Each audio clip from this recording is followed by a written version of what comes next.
My name's Rich. I use the he, him pronouns. You're watching my YouTube channel where I play amazing tabletop role-playing games with friends. This is the fourth and final ImpulseScape game in our series for March of 2020. Back in March of 1999, a little show called Farscape appeared on the Sci-Fi. It was called Sci-Fi back then, not Sci-Fi, because they weren't worried about trademarking the name of their freaking channel. But that's fine. I'm not bitter. Anyway, it premiered. It was a co-production of Hallmark Entertainment and the Jim Henson Studio. It had weird, sexy aliens. It had Muppet aliens. It was fantastic. It's still one of my favorite sci-fi shows of all time. And we have been playing in that sandbox, toy box for 3 sessions leading into this, the last of the Farscape Fridays using Impulse Drive. Impulse Drive is this super cool, powered by the apocalypse game about misfit spaceship crews, a la Farscape, Mass Effect, Firefly, all that good stuff. It even works real well in Star Wars. Trust me, I know, friends. And it's written by Adrian Toon, and you should totally check it out. And I will be using as a reference. I just want to show this because I went on eBay to buy it. There is a Farscape RPG. I do not recommend it as like an RPG to use for a system. So I have bookmarks of the parts of the book that I like, and then everything else is just feats and mechanics and stuff. But if you want an episode guide, this thing's pretty swanky, and man, there are some cool glossy pictures in here. I enjoy it. For the last 3 sessions, these vagabonds, who are using a smuggler ship by the name of the Romy, have delivered some drugs and mail to a Budong mining camp, took those ill-gotten goods from the sale of that, after also killing a number of Kidva, which are these weird marsupial animals. And they went to the Commerce Station number 2, had a big payday there, got into some scrapes, decided that since there was all of a sudden a bounty on Karvok, one of their passengers and crewmates, that they should collect the bounty and then spring Karvok. Somehow pulled that off during several firefights against a Luxon, who's the leader of a predator crew called the Macabre. She was after them, and she was freed and healed by Tolvin, our Bannock. And then Tolvin kind of made it like he was going to leave with her, but then that didn't work out. But she seemed not incredibly incensed at him for that. I'm not sure. See, everything worked out perfectly then. Maybe she likes Tolvin or something. Maybe they had some kind of connection, or maybe just the fact that he saved her. That worked out, but there was a Xiang, giant fireball that happened. Xiang are these reptilian humanoid, warm-blooded, fire-breathing frog dudes that are kind of amazing. And we had 3 Bannocks who were freed by Tolvin, who's now some kind of liberator or something. Loss and Zifrin were able to get everybody out, got them back to the Romy, flew out of the Commerce Station 2, and then when Lieutenant Cresto had them in her sights, Lieutenant Cresto, our Peacekeeper science officer, military science that is, not like geeky nerdy science, not like Star Trek. No, thank you. These science officers, liquefied people, had the Romy in her sights, and they pulled a fast one and tricked Cresto, saying that they only had Bannock slaves that they had liberated, and that Karvok was back at the brig of the Commerce Station, and Cresto bought it. Although, friends, the clever viewers of that particular episode remember that Zifrin, while they were doing their hacking and cracking, chose the option of leaving behind a telltale sign. So Word to the wise. That's a thing that's in the intro part of the episode before everything goes. Whoa, bah, da, da, da, da, da. So that's a thing that happened. Then the very last thing that we were doing at the end of our episode was that you guys had come to the desert wasteland called Dambada. Dambada, that's the planet that Furlough is from. It's the place that has the sun, the solar sphere kind of flashes. So you have to wear special goggles or you'll get super blinded. And you guys were walking along in that village. You have ready to go. Everybody gets to do a cool Hey Big Spender at the beginning of this episode. But I have some bad news for you, friends. You also try to make a connections roll to set up a new job.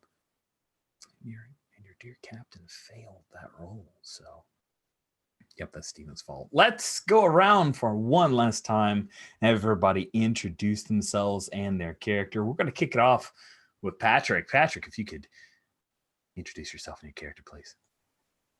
Hello, my name's Patrick. I use he, him pronouns. I don't know if I've taken the opportunity to tell this strange little story about Farscape before, but before I introduce my character, I actually went to the same university as Ben Browder, like years after him, and I was in the same theater department, and he and his wife came by to visit one of the professors one day, and I got to meet him, and it was a very like, oh yes, you're looking for this person? He's right down the hallway, and they sort of turned around and started walking away. My brain went, hey, wait a minute, wasn't that? And I sort of fell over. That's my personal interaction with Farscape. It's very distant. It's that and the fact that in the green room at that theater, there's a picture of South Pacific that he was in, and there's Ben Browder in a coconut bra. And that's not a bad picture. Anyways, nice. I am playing Tolvin, who is a Bannock, former slave, now revolutionary, freer of his people, leader, and probably foretold a savior of all of them. I mean, people foretell a lot of things. It's probably somewhere. I have been carrying my sacred campaign of freeing the Bannocks across the galaxy now. It's been going pretty well, if I might say. Like we've tripled, quadrupled the Bannock resistance in just a number of days here. You're 3 for 4. Yeah, it's going really well. Let's see. I had some fights recently with my shipmates about, turning in smaller shipmates for money, even if they are really annoying and even if they do blow up a lot of stuff without telling them first. Like, obviously, that's all okay if it's part of the plan. Anyways, mystic, brain stuff, weird things. I can convince people of stuff. It'll be fun. Let's go. Rock on. Sabine, you're up next. Introduce yourself and tell us about your character. Hi, I'm Sabine. I use any pronouns. I'm going to play Sifran. We use they, them pronouns. Sifran is an Ibari infiltrator. They are an androgen. They have not a good relationship with their people or their culture or anything really. They would like to have a very good relationship with Steven's character Lars. And because I think they have maybe fallen head over heel for Lars, but Lars is very promiscuous, so that might be a problem because Sivrin is not a very eloquent character. They tend to shoot first and then shoot again because then there won't be any questions anymore. Yeah, also they can hack computers and I think that's mostly about Sifrin. They also are quite a bit jealous of all the psychic powers the crewmates have because everybody has psychic powers. I mean, Karbok can blow stuff up with his mind, Tolvin can heal stuff with his mind, and Lars can make everyone fall in love with her. That has to be a psychic power. So Sifrin wants to have psychic powers as well because why not? I mean, you should, right? Everybody should. Everybody who's on Sifrin's side, at least, should. Delightful. Andy, welcome back. Andy was unable to join us for last week. Very excited. I have to say, I felt a little small playing Karvok as an NPC, so hopefully you can expand your horizons. If you could introduce yourself and tell us about your character. Yeah, hi, I'm Andy. My pronouns are he, him, and I'm going to be playing Karvok, the Hynerian. who was a scientific experiment. The Peacekeepers took him and experimented on him. Now he's got a cybernetic eye sort of thingy and psychic powers. He's being hunted down by that Lieutenant Cresto you heard about after he kind of blew up the science division and escaped the Peacekeepers. You know, the Peacekeepers here in the Uncharted Territories are like losing gamic bases left and right, and it's just not good. The budget is just overwhelmed right now. Stephen, please introduce yourself and tell us about your character. Hi, I'm Stephen. I use the he, him pronouns, and I'm playing Laz, who uses the she, her pronouns. Laz is a Delvian, and is very gregarious and person-oriented, and of course, as has already been mentioned, uses her gregariousness and sex appeal to get what's needed for the crew. And I think so. I have a hook with Zivrin that says I slept with Zivrin and now they're jealous.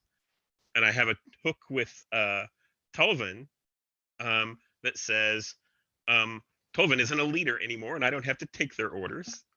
And then the last one of Karvok is Karvok's an easy mark and I'll wrap them around my smallest digit. Thank you so much, Stephen. That's a thing I should have asked for everybody. So let's circle back around. I'm now using character names. Karvok, please remind us of your hooks. Yeah, so if it's okay, I want to swap one of mine out, actually. So swapping the one with Zivrin out for Tulvin gets under my skin. I want to show them I'm better than they think. That seems appropriate. Yeah. The second one seems like it's a good idea to hang on to. Lieutenant Cresto ruined my life. I will see her destroyed. And then the third one, I'm at the mercy of my fear and must struggle against its impulses. Beautiful. Zifrin, remind us of your hooks. Okay, my hooks are, I am very jealous of Tulvin's wisdom and worthiness and also of his psychic powers, but that goes without saying. Lazarin is important to me, and now I'm trying to deal with my jealousy of other people who want a piece of her and who I shouldn't just shoot because she wouldn't like that. Also, I have to tell her about my feelings, which Tulvin told me I should, but I have no idea how to do that. And that is very long a hook. And also I'm addicted to adrenaline. Sometimes I'm just there for the thrill of it. Wait, maybe I can do something with that. Last, certainly not least, Tulvin, please tell us about your hooks. So I have that I will teach her that not every problem can be solved with violence. I don't know if that's actually true. I don't know if that's a teachable lesson, but I'm going to keep trying. Lost, I've altered this one slightly. Lost can't keep it in their pants, but I found the perfect solution. No more problems. Which is tied to Zifrin might just be the calming influence Captain Lost needs. And if I just make sure that the two of them stay together as a permanently happy couple with no problems, everything will be fine. And also my order is hunted by the Peacekeepers for our beliefs. I must stay incognito. So good at staying incognito when you got arrested earlier. That was a good plan. I got unarrested. I mean, you actually weren't technically arrested as much as just pretended to be part of the cleaning crew. I mean, it was all part of your plan. It made sense. Inside a jail cell, there are differences. So let's start off with Hey Big Spender rolls because that's fun. Who doesn't love that? Tulvin, let's make the first one. So Hey Big Spender is under the moves, ships, special and com, which is short for commerce. Hey Big Spender starts on row 26. When you're flush with currency and go looking for something to spend your gains, roll with disposition. Now, your disposition is with the place where you guys are, which is at Dambada. And Dambada, I'm going to say you guys are neutral there. but I am going to give you guys just a +1 because you got paid. You got paid real well. So I'll give you a +1. Not going to be nice. Not going to go crazy and let you roll advantage, but you do get a +1. So you're basically rolling +1, 2d6 +1. See how that goes for our little mystic. That is 8 + 1 is 9. Okay, on a 7 to 9, you got plenty of time and money. Choose 2 from those options. I'll circle back around to you and ask you what options you chose. Zifrin, you're also rolling with a +1, so let's see how it goes for you. Okay, let's see how that goes. Unless you've got something that allows you to roll otherwise. I can't remember if I don't think your criminal stuff gave you that. Yeah, I do have a criminal thing, but I think it mostly gives me stuff when I want to scope out a heist. That's what the setup does. But I've still got a 7. No, an 8. Wow. Amazing. Sorry. Awesome. So you also get 2 options. Karvok. All right.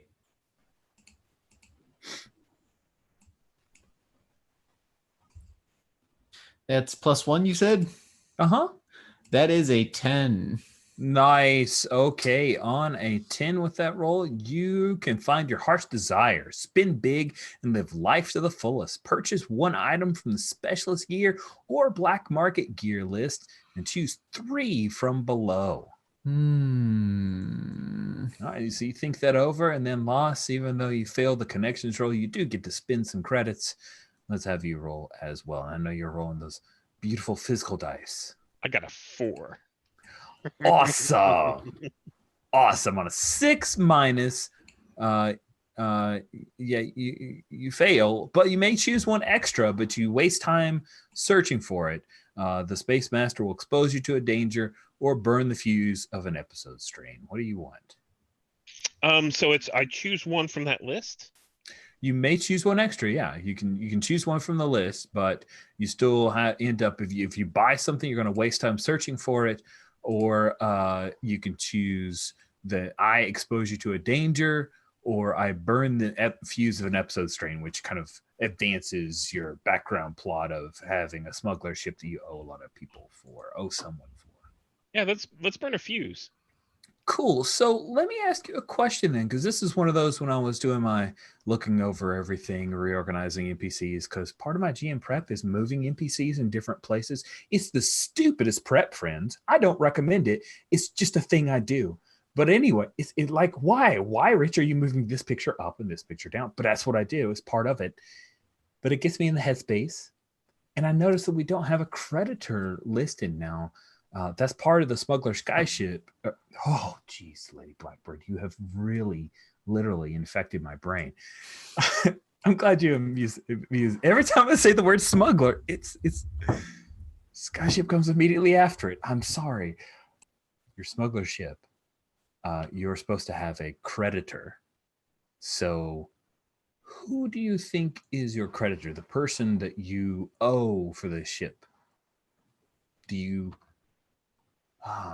we want to make up someone new, or because we're in the 4th session, do we want to say that it is possibly, I mean, maybe it could be Durgat, that's part of what she's after, is you stole the ship from her? No, you stole like a cool heirloom. So I guess we're going to have to create someone new then, right? Could it be someone here? Yes, it should be. Yeah. I think it's going to be Harlow. Okay. A character by the name of Harlow, who is your creditor. And Harlow is going to be from Dambada. And their disposition is suspicious. And I will throw a picture up there very shortly. But I'm thinking that Harlow is a yellow-eyed, near Sebastian person, perhaps a distant relative of Furlough. All right. Cool. So that's good. We have advanced your debt fuse there, and Harlow is your creditor, and she's here. She's, I don't know, Maybe that's why you're here. Maybe that's why. We'll see. Good. Good. We're going to circle back around to folks who have some choices to make. Tolvin, what'd you end up getting? So as one of them, I chose Time Arctic on a personal project, which is my safe haven for escape Vanix on the Budon colony. And one of the things that I needed to do was make a deal with Rovu. So I think some of that payment is basically going to buy off Rovu on the Budon colony and make sure that he's going to keep all of our traffic and communiques like under the radar, make sure we get first notice if anyone's coming sniffing around, things like that. That is fantastic. I like it. That means you are, is that just your first tick? No, that'll be my second one now. Good. Okay, good. So I looked at when you first saying it, I was like, oh no, I thought he had more than one. But there we are. Now it's tick. Yeah. I don't know if we'll necessarily get to it this session, and I'm fine if not. But I think that last part of going and having that like spiritual conversation with the Kidva themselves, and that making the decision about the trapped spirit and all that, I think would be the final piece for it. Cool. But I'm okay if that doesn't happen this time. The other thing is I was going to do gear. I actually like the idea of refilling that liquid assets that I had. Oh yeah, that seems really useful and appropriate. And then I would actually have a second off the basic list, but I can't carry around any more gear at the moment, so I thought I'd get a second liquid asset. And I mean, Zifrin is obviously the most responsible other member of the crew, so I'd probably give Zifrin the liquid assets. What'd you say at the very end there? Zifrin is the most responsible member of the crew, and then I missed the last little bit. So yeah. I'd give a second buy worth of liquid assets to Zifrin. And I will take good care of it. I have no idea at the moment what I would do with it. Oh, I mean, Lost would just drink it away or gamble it away. And Karbach would use it to blow up something somehow. That might be useful. You can use these to blow up something? I mean, you could use them to buy. Okay, let's stop talking about explosives. Okay. I will be very responsible with these. So yeah, it's a three uses thing, like what I have. Awesome. Then let's circle over to Zifrin. What choices did you make with your 7 to 9?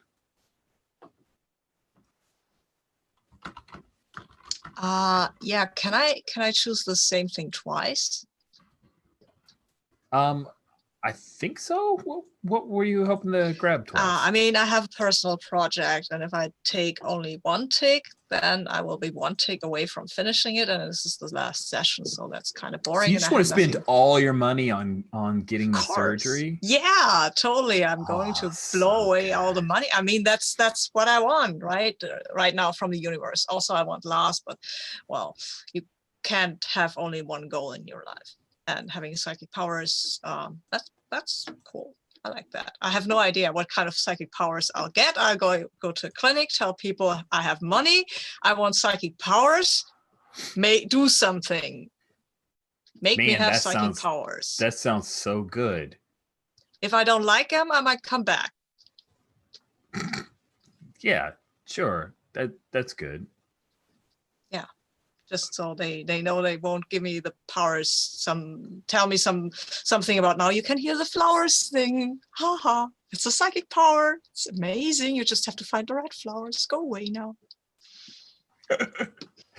Perfect. Great.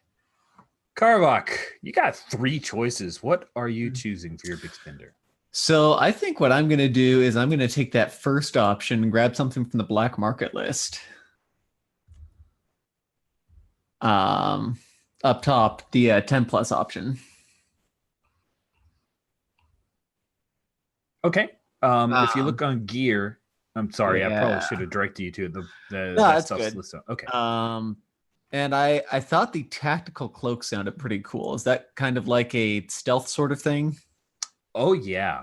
So the Nice. tactical cloak. Well, let's check in because that's the tactical cloak is actually something that the infiltrator has the option to start with. If I Okay, remember cool. correctly, but I don't. But I you think I have it. didn't I take it, have right? one. I have You do one, have I one? think. Oh, you I have do. one. I don't. Yeah, I have one. Sure. I mean, tactical clocks sound amazing. So I wanted one. I didn't Hold know on. what it did, but I have it. Yeah, okay, so you're not. Wait, It sounds very Sabine. amazing. Sabine, does Zifrin have tactical cloak? I can't tell if course. Zifrin's talking. I personally, I she have does. dozens of tactical cloaks lying around my place. You can't see them because they're tactical, but no, Astafrin has one too. Okay. Where is the? Oh, dang it! Where is the tactical cloak? I'm looking under There's the a creations tactical too. cloak move in the second know gear that. moves column. Oh, it's in the gear move column. That's where it's at. Second Oh. column on the gear page. Oh, good to know what it does. I never knew.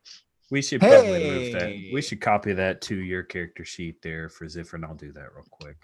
Where is that on the gear? Gear. There it is. No. Okay, You rifle cool. through your Thank tactical you, pack thank for just you. the right piece of equipment for a situation. Mark off a use and Nope, choose that's one. the pack. Oh, that's The tactical cloak is pack. below Durr! I'm the worst GM. I'm quitting. That's it. I'm done. No, don't quit. You'll do better. Tactical cloak, not pack, Rich. Ugh. I was found it. having a great time, but then he pulled up the wrong gear move, and suddenly everything was ruined. Yeah. Never play with this person again. No, that's Putting I'm on that joking. on my on my Yelp ratings, like 1 star. Would not play again. So I just wanted to check in just because I don't want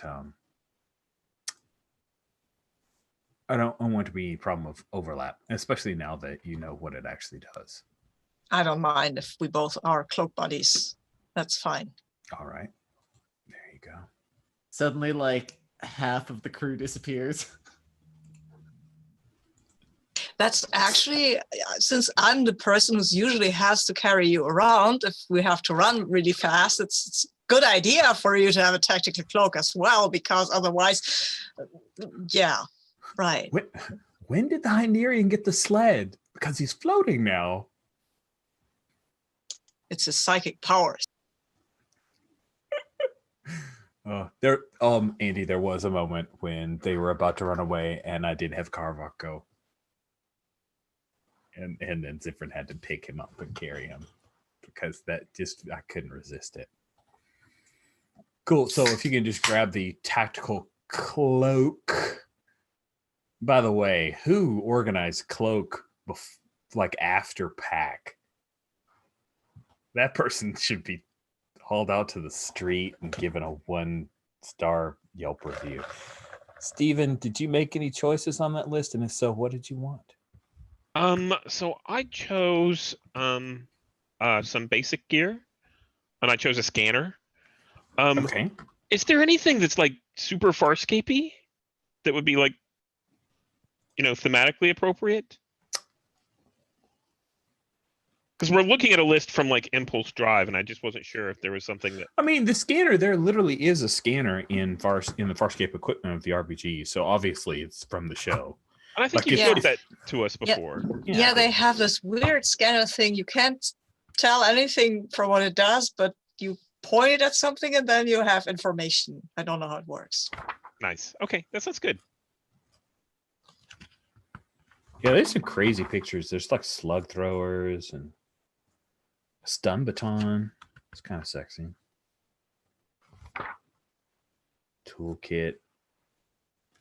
Yeah. Nah, nothing that's like super amazing and exactly Farscape-y. Sorry. Farscape's not a big like gear kind of thing. Mostly about costume changes. Sweet. Oh yeah. Yeah, psychic mites. That seems really messed up. Cool. So you guys get to go shopping, get all your cool stuff. You land on Dambada, and while there is a pretty significant Charid presence, Charid, those are kind of the advanced forces of the Peacekeeper Scarran War, the Scarran Empire. Jareds are aligned to them. Oddly enough, the Scares to me remind me of the bad guys in the first Avengers movie. You know, those schmucky dudes a little bit. We don't want to have Skrulls, but we're gonna use these guys that may have appeared in one episode or one issue of the Guardians of the Galaxy. Chitauri. Thank you very much. So they are not very pretty individuals. Just as a picture reminder, because I like showing pictures. They look kind of like that. And I found a picture for Harlow. She looks like that, because I think that's a cool picture of someone that you don't want to mess with. So I just using that picture there. So there is the thing. So we start off with you guys landing the Romy. This is kind of like a series, like a montage. That's the word. The montage of your smuggler ship, which sometimes travels in the sky. Your smuggler ship landing, and you guys all going your separate ways, heading out into the large bazaar and going into the market. We see Zifrin as they head to the seedy street dock that doesn't even have a sign up. There's a couple. Zifrin talks to a few people, makes some connections, and then they end up spending a heavy amount of their hard-earned credits, hard-earned from turning in one of their own crewmates, then springing them. So hard-earned. And then they walk in, and we see Zifrin getting into a chair, like, you know, and it's totally like a dentist chair kind of deal with this high bright light, and then we have, I don't know if you guys remember the particular there were these Farscape episodes that took place on this ice planet, and there was a person who spoke with a like a thrill like that. I can't remember the name of the species, but they looked super dope, and they're very cool. So I think that is the person, the being that is performing the operation. They will be inserting a device into your brain, Zifrin. It will activate your psychic abilities. And so that's what you need to do. But that's how, obviously, that's what happened to Garvok. He's probably just never shown you the scar. Do you have any opposition to that, Zifrin? Because that is the option that is offered to you. I'm sorry, what option was that? The option is this particular individual. I wish I could find a picture of them. They look super cool. They are offering to drill into your head and implant a device that will awaken your psychic energies. Yes, and that's you're good for it? Awesome. Cool. Yes. You get to take one harm. Okay. You can move that over to stress if you just want to stress about it. That's totally up to you. I think, let me see about that. I don't have harm at that moment, but stress means that I would get some calamities, so I'll take stress because Great. Calamities are cool. I've learned calamities are cool. I love that you've learned that, because they are super cool. Good. So that's where we last see you before we cut away. We next go to Karvok, as you got that tactical cloak. Now, if I remember correctly, the tactical cloak is also a thing that it says tactical cloak gear. Let's check in the gear for tactical cloak, rifle. Okay, good.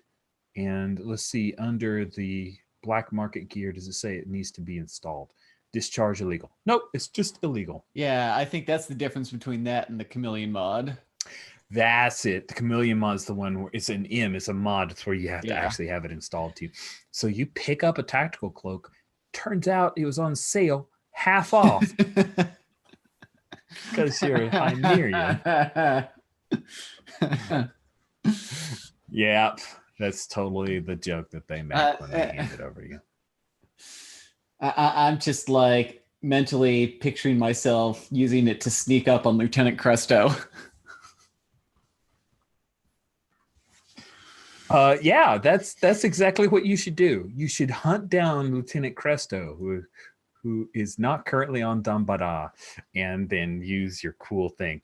Thank you, Patrick, for finding the picture of the Diagnosian. That picture is so cool. Did you look at that, Sabine? Because I don't think you got that far in the show, so I want to make sure you saw how cool they look. It's a very cool creature design. Guys, it's awesome.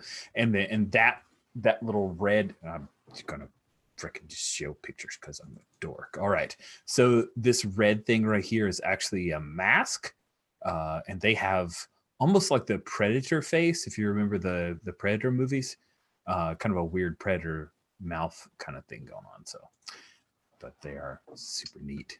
And I love the glasses. Oh yeah, I love the glass. They like pop around and come over. Diagnosian's like one of my favorite creature designs of any sci-fi show. I just adored it, and it had such a they have a wiry kind of muscular body, but they speak in a very high, trilling, beautiful. I was trying to do a terrible impression of it just a moment ago. This is great. This is great. Done gushing over old Farscape episode in Farscape game. Now moving on to play a Farscape game with friends. Loss. So you failed and and you chose. What's the thing that you chose? I'm sorry, remind me. It was the bad thing was advanced clock. Right, that's the thing you chose. Yeah. And the good thing was a scanner. So I think what we see as the camera kind of zooms in on Loss as she's going through like almost a bazaar kind of area, and she's handling the soft silks and the nice clothing, and maybe buying a small frock here, and then finds the scanner and is like, oh, I'm going to buy this. This will be helpful. And maybe someone else notices. Yeah. So here's what I like as our inciting incident of the failed connections and failed Hey Big Spender roll. I think, Loss, you get you head through the bazaar, and then a sun flash happens, and it catches you unaware, and you happen to suffer from a photogasm, which is the Delphian pleasure derived from extreme and intense sunlight. Because I realized I don't think Zan ever went to the surface of Dambada. I think she was always on the ship in the 4 episodes where they were running around. I don't think she ever went down to the surface. I think maybe because since that could be a thing. I think maybe, Losh, you're not dumb. You've been here before. Perhaps it just came off at a different kilter and there was no warning. But yeah, you get. Is that cool? Do you mind that, Stephen? Is that... Oh, no, that sounds great. I was actually going to ask for that last session, so I'm glad you remembered. So could this be that I wore this draping clothing and all that kind of stuff, but at the same time the flash happens, there's a gust of wind that kind of blows it aside? So yeah, that sounds good. I love it. Sweet. So yeah, gust of wind and the sun flash happens and you drop into a photogasm and you're out from the pleasure of it. And we see you collapse to the ground, and then we see a few chariots come over and they reach and 2 of them grab you underneath the arms and they quickly carry you off of the bazaar towards somewhere else, an alley, a particular hut or something. And so Karvok, you've got this cool new tactical cloak. You know that Zifrin mentioned that they were getting something they really wanted. Tolvan is having to deal with his Bannock freed fellow Bannock people, his freed people. And you So does Karvok have the cool goggles? Like Hynerian sized sun protector goggles? That seems like a good idea. Yeah. Awesome. Although, yeah, because I don't think the eyepiece is like at bulky enough that it interferes too much with the goggles.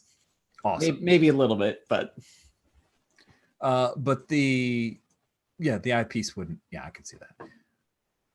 So huge sun flash happens. Everyone starts to return after you see blue skin of a Delvian in the middle of the bizarre street, and you see a few chairs. If you remember, and even if you don't remember, because I'm about to show you a picture again, I'm just crazy for pictures, friends. Click the button.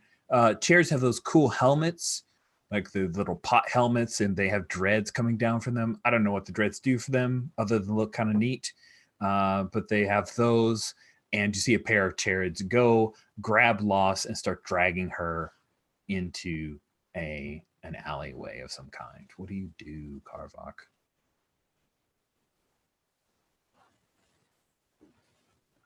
Oh, you're muted, Andy. thank you. Yeah. Welcome. I think at this point, I'm going to desperate times, desperate measures, something like that. I'm going to call out and like call attention to them, and also reach out with my psychic energy and sort of try and lash out at one of them. Oh, really? Yeah. That seems dangerous. Yep. And it turns out you've got a lot of storm here. I do from have before. a lot of storm. So yeah. Good. Okay. So do you want to lash out destructively? Is that what you Oh, want to do? absolutely. Oh, I think that you sounds said great. last time that he acquired some more storm. Just Yeah, but then he punched Tolfin in the Yeah. nose and got an NPC'd, so he gets a little bit of a benefit there. And yeah, but yeah, you've got 3 storm now. You're all full. You better spend it before I give you more storm. That's kind of what I'm thinking. All right. So you spend 1 storm, and then what effect do you want to do? I'm going to choose someone is frightened or cowed. Nice. What does that look like? So I think we've had a lot of the sonic imagery before, and I think that's a good one to fall back on. Kind of like you see him turn and shout, and then the camera just pulls back, and you see the air rippling as the camera pulls backwards away from Karvok. Nice. And like, this is the sort of thing that, might make people, that cover their ears, cower, that sort of stuff. Nice. One of the Charids is terrified by this, and he drops Loss's arm and skitters across. And of course, this is a very big deal, right? So there's a bunch of people in the bazaar, and some of them are buffeted by this as well. And it's almost like that moment in Princess Bride when Andre the Giant is like, everybody move. They're like, part. Like the Red Sea getting out of the way, hunkering down, some of them pulling pulse pistols as they think some huge fight is going on. But that other Charid grabs Loss and under her other arm and just drags her off into the alleyway. So you've cut the opposing force in half, but there's still a thing. Is this a thing where you're just going to handle it all by yourself, or do you want to hop on the comms to let the others know? Well, I think now that I've done something to change the situation, yeah, this is when I'm gonna call up and like, Hazmata, someone's got laws. Sweet. So we cut to Tolvin. Tolvin, you went off to try to work on your project, setting up, having a conversation with Ruvo. Everyone's excited. I assume you would share that with your fellow Banniks, right? Yeah, definitely. Cool. So as you do so, wide-eyed Miklo says, "Yet again you deliver us, Tolvin. What you've done." I'd take a look at the place where you're going to be staying before I use words like deliver, but I'm trying. He reaches up and kind of massages your shoulder. Says, I'm forever in your debt, Tolvin. No one has ever cared for us the way that you have.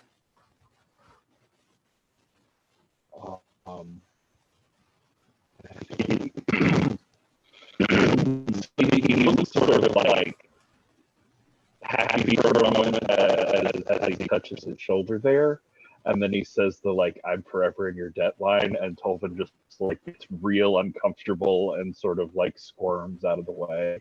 He's like, "This isn't a thing about debt or owing. This is something that we all need to be working towards. It's just, I guess I'm the first one to start at this time. But, this isn't about debt or owing. This is just something that we should be." Yeah, yes, of course we should, but you are the first. What you've done, what you've started, it'll be like a tidal wave, an avalanche. And then you hear over the comms, Karvok, Hasmana, someone's stealing Loss away. What do you do? Not if I keep having to put out fires like this. Look, we'll continue this later. It means a lot to me that someone else gets this. And then he'll looks like he wants to say more and just sort of run out of the room. Nice. And I think Sarl and Cobrin will look at each other, and Sarl's has this look of should we go? And Cobrin says, I don't have a pulse pistol. But then Miklo takes off after you. He says, I can help. I'll go with you. So we cut to Zifrin, and you are in mid-surgery. Of course I am. Of course you are. When you hear the comm go off from Karvok screaming, Asmata! Someone's stolen Loss away. And the Diagnosian says, oh, I asked you to turn off all communications. Yeah, I've got to go. Look, hold this here, hold the thought. I'll be back, and then I'm running off. No! And you see the Diagnosian has this little chip on the end of these pair of pincers that they were going to slide into the open wound. Yeah, well, the wound is still open, so I guess that's fine. He can shove it in later. Okay. Or maybe he can quickly. No, that's probably a bad idea. Yeah, I mean, what do you want to do? If you want to give up a Yeah. little bit of time, you can have this finished up. No, Please I don't take a want. moment. No. I have to go and find Loss. That's Oh, more no. important. I mean, I'm thinking when I'm at the door, is this a clever idea? And then I'm thinking, oh well, it's Loss. Come on. Yeah, but you could help her so much better if you were psychic. Yeah, but I don't think of that. I'm pretty much high on adrenaline right now because surgery, psychic powers, Loss, and I'm running. I'm not thinking very clearly now. Okay. Because I'm assume that I have some sort of tranquilizer in my system, just Localized anesthetic. Yeah, but still kind of meddling with my judgment at that point There's, because I still have this blackish. huge wound in my. Oh, if I remember, it's like a almost like a neon dark bluish kind of blood that the Nabari have. Cool. Yeah, and so it's just kind of oozing out from the wound as you run out into the street from the clinic. It'll be fine. Yeah. Awesome. Yeah, might not be dressed very well as well, but what supplies won't last. Come on, priorities. Beautiful. Cool. So, Karvok, you called off for some help, and they're on their way, it seems. I'm imagining Tolva maybe was on the ship because you're working things out and kind of using an interspace beacon relay or something along those lines. And Zifrin was, of course, in a street doc clinic that is not licensed at all on Dumbledore, because licensing fees, guys. Not that the diagnosing is not good at their job. So Karvok, you're all on your own right now. You've taken care of one of those Charids, but the other one has lost. What do you do? All right. So, by the way, Lost was one of the people that like captured you just a few days ago. Just reminding you of that. Oh yeah, that's definitely true. But that's something I got to settle myself. And I sort of I look at the situation, and I think this might be a situation where my hook about fear kicks in. Ooh, yeah. So your next roll will be at disadvantage. Because I go to pull out my pistol, right? Mm-hmm. And I start like getting really anxious and worried about what happens if they decide to come after me. Because I'm just this little old thing, and I don't know what my powers are going to do for sure. I don't know if they'll even protect me. And so, but I'm going to take this shot in spite of all that. All right. So you're going to move down to the alleyway and take a shot at him? Sweet. So what you see as you come into this alley, there's like a tarp overhang at one point, and the Charid is hunched over Loss, and he's opened this like little bag, and he's got some kind of dust or something that he's getting ready to pour on top of her before you take your shot. Go ahead. He is trying to do this quickly and seems to be more interested in doing the pouring of whatever this is. So you get in an advantageous position, and he is not going to be shooting back. So go ahead and roll with calculating. All right. You are doing the alpha strike. Roll 3, take the lowest 2? That's correct. That looks like lowest 2. Yeah, that so looks 2 like and 2. 5. No, nice. 4. Even better. Yeah, there we go. It's a 4. That's even better. Awesome. So you fire a couple times. First of all, mark that XP, friend, from missing out. Right. You fire and hit him. And when you do, he drops that dust, and then the wind kind of picks up, and you get a whiff of it. And you see several bits of it on Loss's face. Loss, you are woken in horrendous pain. You are going to take 3 harm. Do you want to move that to stress, or just go ahead and get burned real badly? No, I think I'll move that to stress. All right, good call. You're in horrendous pain. It's causing an incredible amount of stress right now. Luckily, it's only along your shoulder and your neck, so it hurts a lot. Someone has poured some kind of basically plant killer of some kind on your body. This is not something that would kill you. It would just put you, if applied, enough of it applied, put you in debilitating pain. And as you're starting to wake up, you see that it is a Charid who's just gotten shot, and now he is looking for a way to get out of here. Karvok, you shoot this guy. A bit of that dust flies out towards your eyes. It makes you angry. Go ahead and take a storm.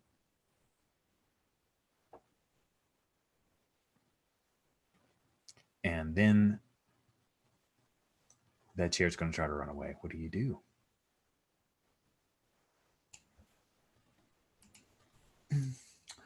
I think this is when I just I'm mad now that this guy is messing with, it's like nobody messes with the captain who sold me out except me. It's sort of my attitude here. I'm just gonna run in, pull out my melee weapon, and just, try and take this guy out. Sweet. He is not going to just go down. So now you're entering a firefight. Open yourself up to danger and exchanging violence with an enemy. Roll with volatile. And you've gotten rid of that terrible, terrible disadvantage. So it's a straight up roll plus volatile. You should be pretty good at this one. That's an 11. That is pretty darn good. So on a 10 plus, you exchange harm and choose 3. He has a pulse pistol that he'll basically be firing at you. So that's what's coming at you. So that will be a 2-1 harm that's coming your way. Just telling you that so you know what choices you want to make there on your 3 choices. All right. 3 choices. And choose 3. Yep, that's under combat moves on row 6 of the basic moves.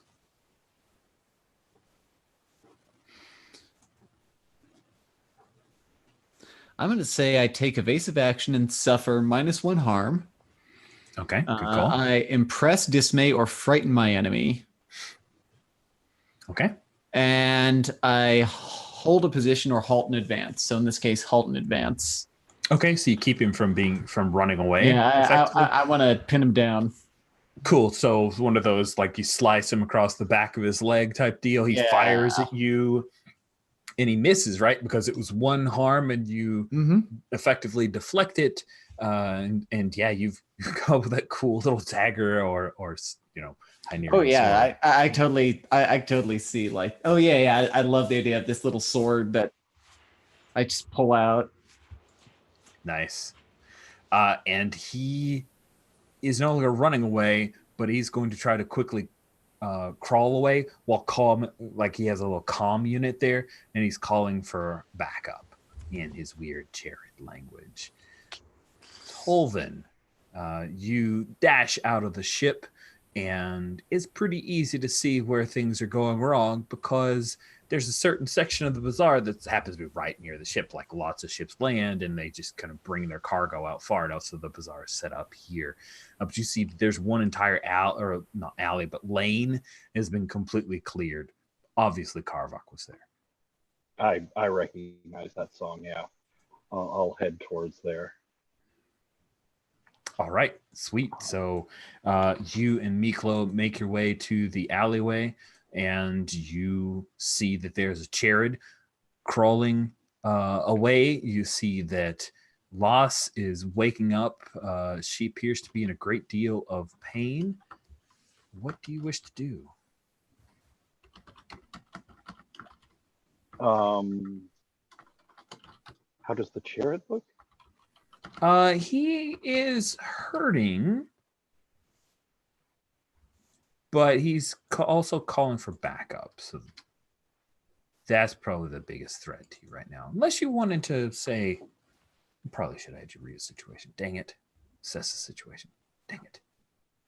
Give out too much information. I'm an easy one. I have my scanner. I could do a scan as I'm running up. Oh, cool.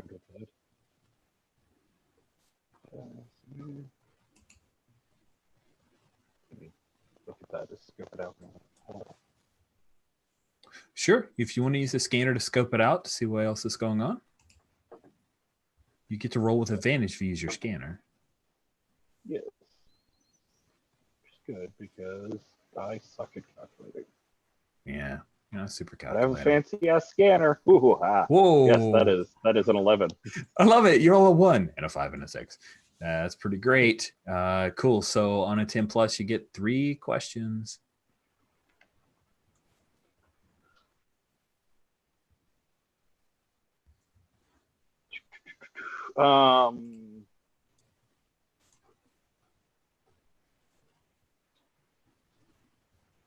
So how can I best end this quickly?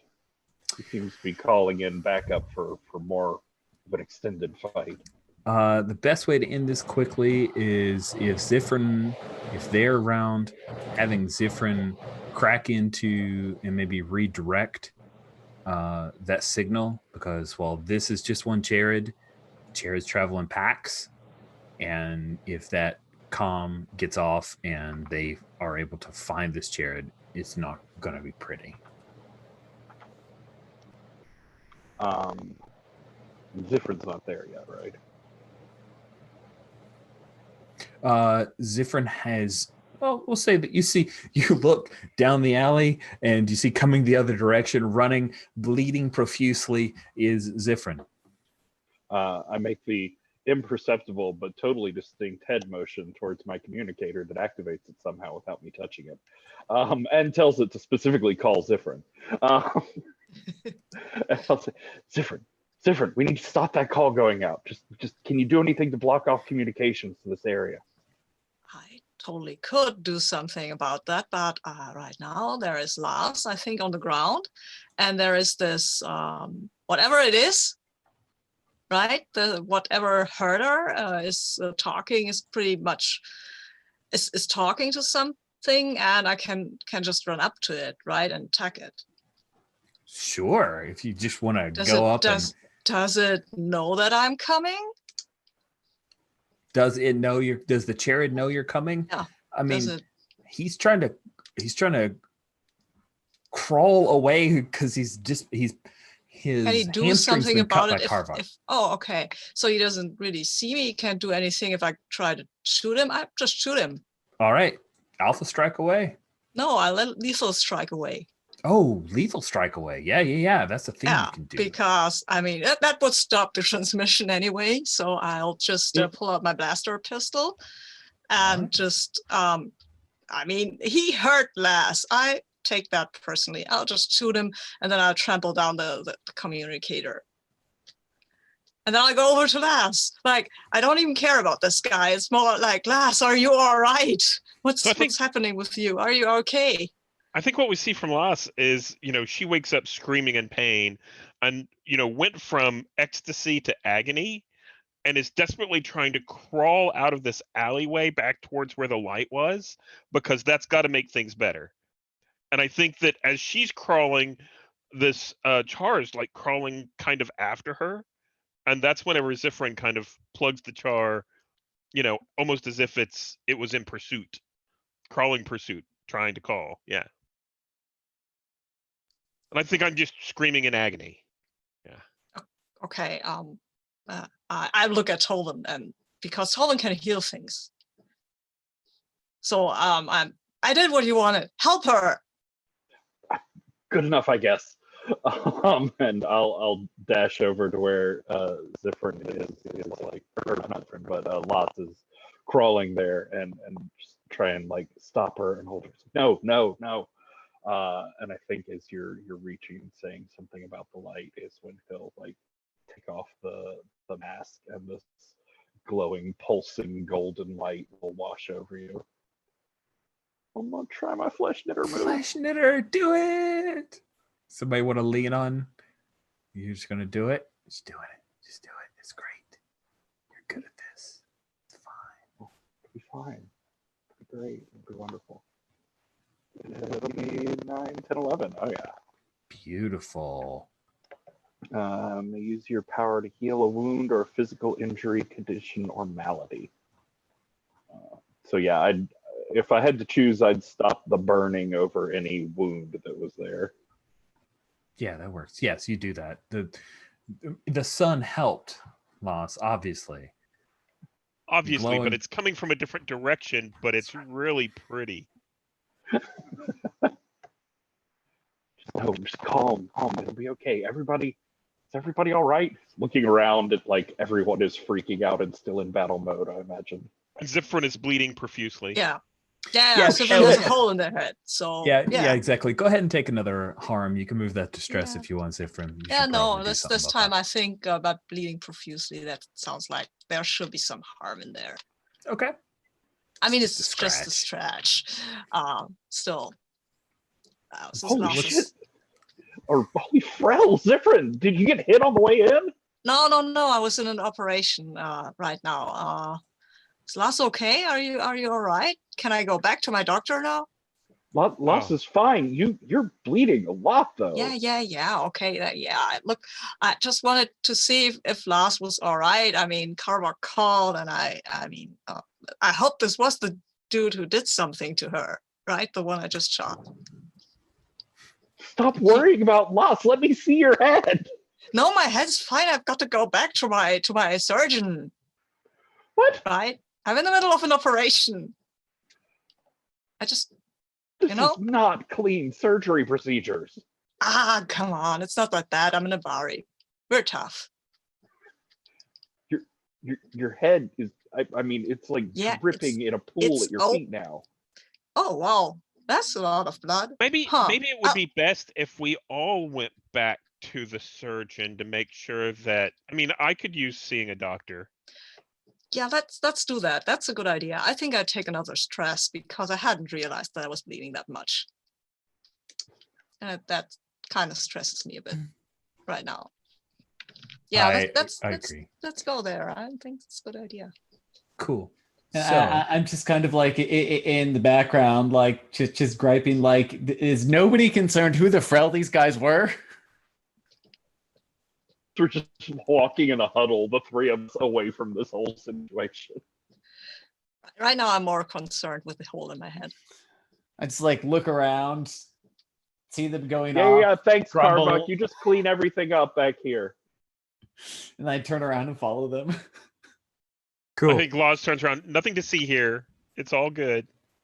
There's a bunch of people all wrapped mummy-like in white clothing because of the heavy sun and their weird goggles, and they're all staring at that alley. They saw the pulse pistol fight, and you guys come out all casually with one person bleeding profusely, and I think Zifrin's maybe staggering just a little bit. Miklo like throws an arm around to try to help you walk, and you guys head back to the Diagnosian's little street clinic, if that's cool. I think we're at midpoint. Let's go ahead and take our mid-game bio break. It is 24 after, at least 6 minutes, so we'll see you at the half hour.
We have an alien creature here.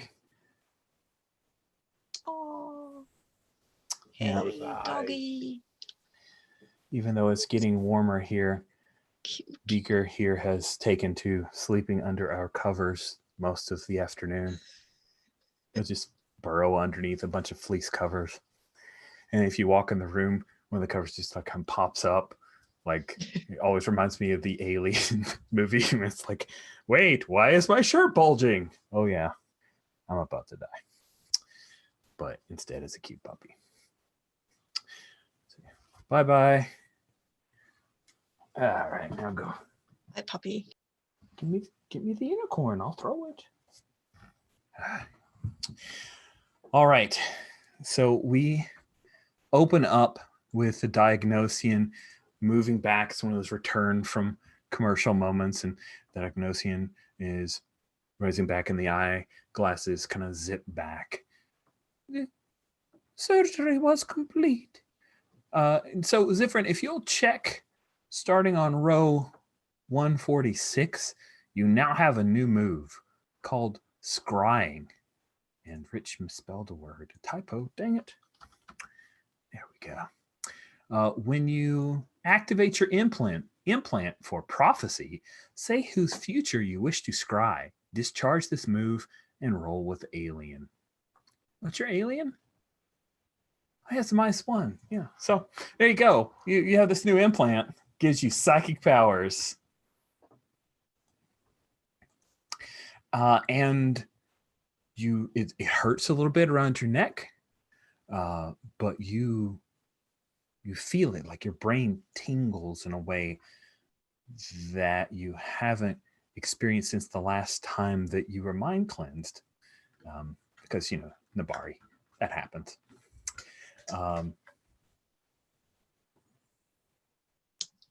I am very amazed by my new whatever it is, but it feels oddly odd. You realize you have a sense of the tendrils of the future as they are tied to people to whom you're close. I will go and tell Tolman. I have to brag to somebody, and I think they're all here. I don't think they would want you running around anymore. So, okay, damn. Yeah, well, then I won't say anything, because I don't know how to tell us that I had to go and get psychic powers, because I feel a bit embarrassed about that, and also I don't want Carver to make fun of me. And Tolan is the one who's wise, so I have to talk to him. But now I will just say, hey, Lars, are you okay? Yeah, I didn't just have something shoved into my brain. I think I'm doing fine. Cool. Oh, who were these guys anyway? What they want? I don't know. They just grabbed me. They must have thought you were attractive, probably wanted to kind of kidnap you for some weird romantic reason. Oh, I think they just took advantage of the situation. The sun, the wind blew away my scarf, and like the sun came down, and it was a whole thing. And yeah, it was great, but oh. Hey, Rich. yeah. Spending time here in the Diagnosian's place, can I look through some scanner readings and ask my other two scope it out questions? Oh yeah, you should. So I was gonna ask who's really in control here, and who or what could be a useful opportunity. So thank you for circling. Thank you for circling back to that. Yeah. You captured that signal that they were trying to communicate out on, and you've been dialing into that and watching the feed. You've seen several other communications. It appears that this small gang of Charids work for none other than Harlow. Does Tolvin know that Harlow's the person that Lost owes for the ship? I mean, you guys all work together, so maybe you all owe Harlow for the ship. Yeah, I mean, probably. At least it's come up before. I think technically Loss owes, but of course she tells everyone we all owe, but Nice. Yes, we get reminded often that we have to pay them back. yeah, we have to, cut them in because otherwise they'll come after us. So what would be a useful opportunity? Harlow is, you know the way Harlow works, Tolvin. And if Harlow's sending a message to Loss, Harlow either wants payment because she's short right now, or she's trying to force Loss back to her for some other reason. So this was just like the warning shot murder attempt. Yes. Gotcha. Yeah.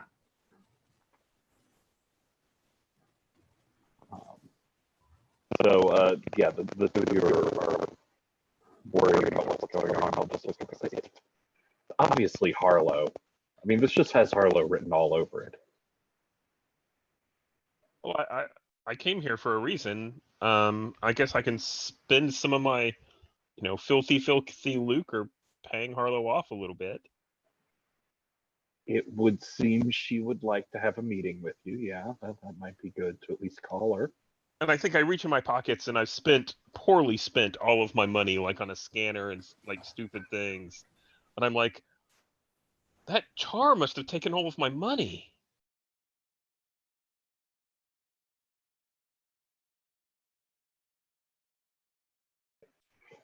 Huh, I guess she took it as a down payment then. Well, she can't be that angry with me if she's already taken some of that, as a down payment. So yeah.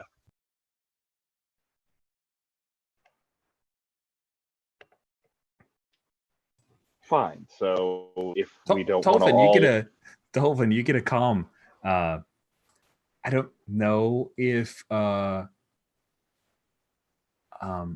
has figured out how to just broadcast to particular people so everyone else hears it. As Sarl says, Tolvin, there are a number of Charid who are outside the ship. We've closed the gangway door, but the roaming doesn't seem to be good at this kind of thing. I'm not entirely sure how to operate the guns. No, that's fine. You just here, and I'll like tell them the sequence for like auto maintenance on the guns, which rolls them all out and it makes them look impressive. I'll be like, just do that every 5 minutes and get on the outside loudspeakers and yell threats at anybody who walks by. All right.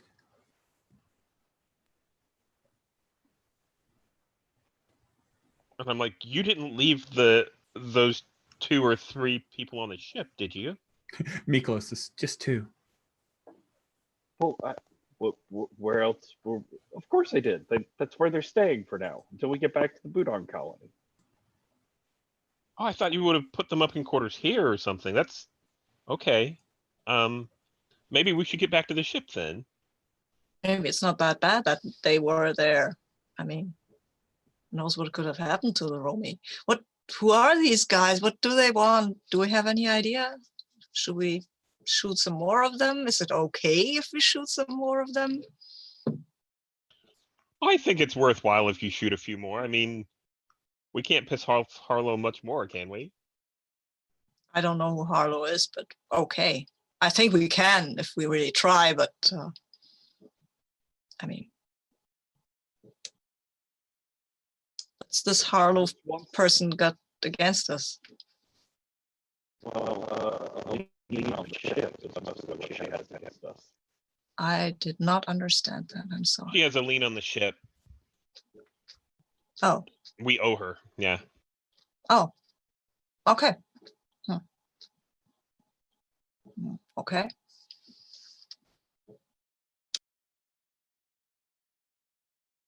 You seem awfully calm for somebody who just got a pile of weed whacker dumped on them.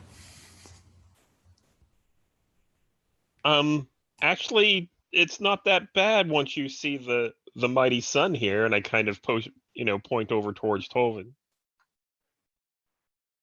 It's true. Tolvin is mighty.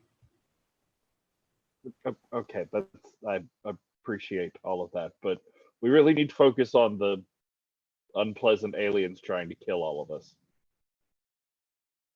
Well, they just have to get paid. We'll fix it. It'll be fine.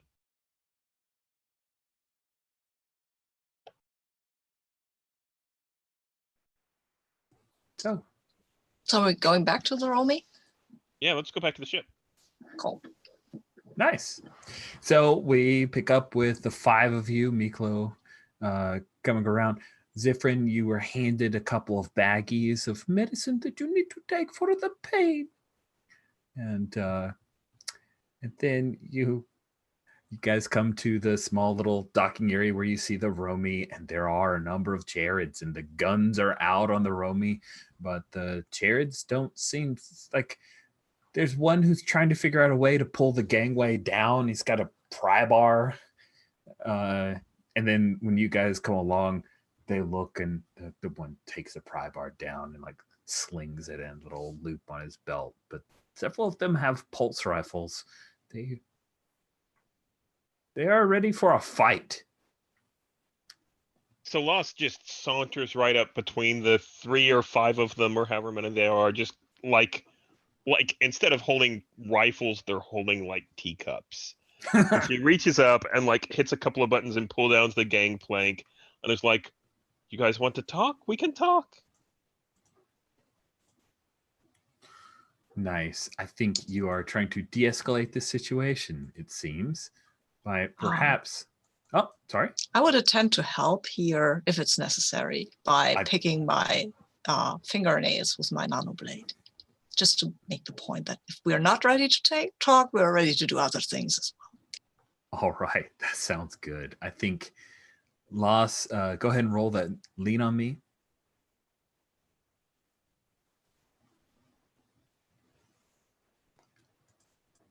You mean Zephyrin run the lean on me? Sorry.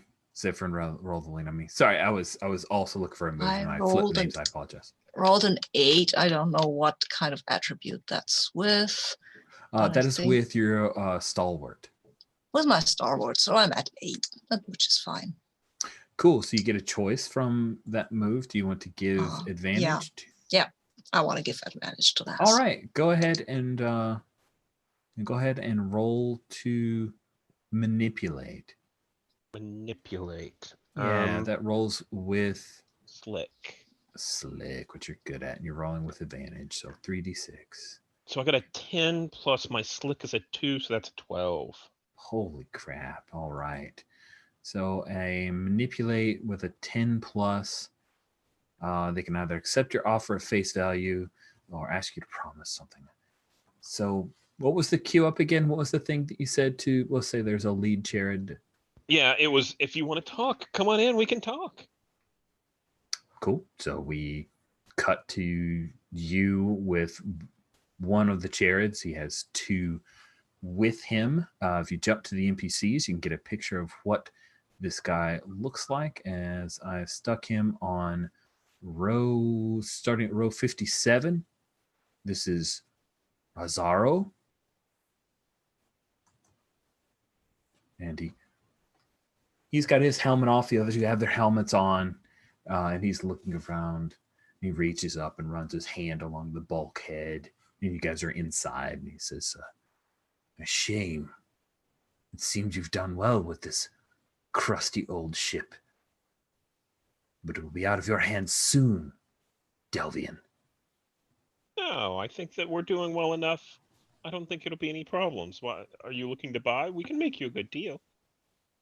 And then you hear the hollow echoes of the laughter from the other 2 Jared as they laugh inside their helmets.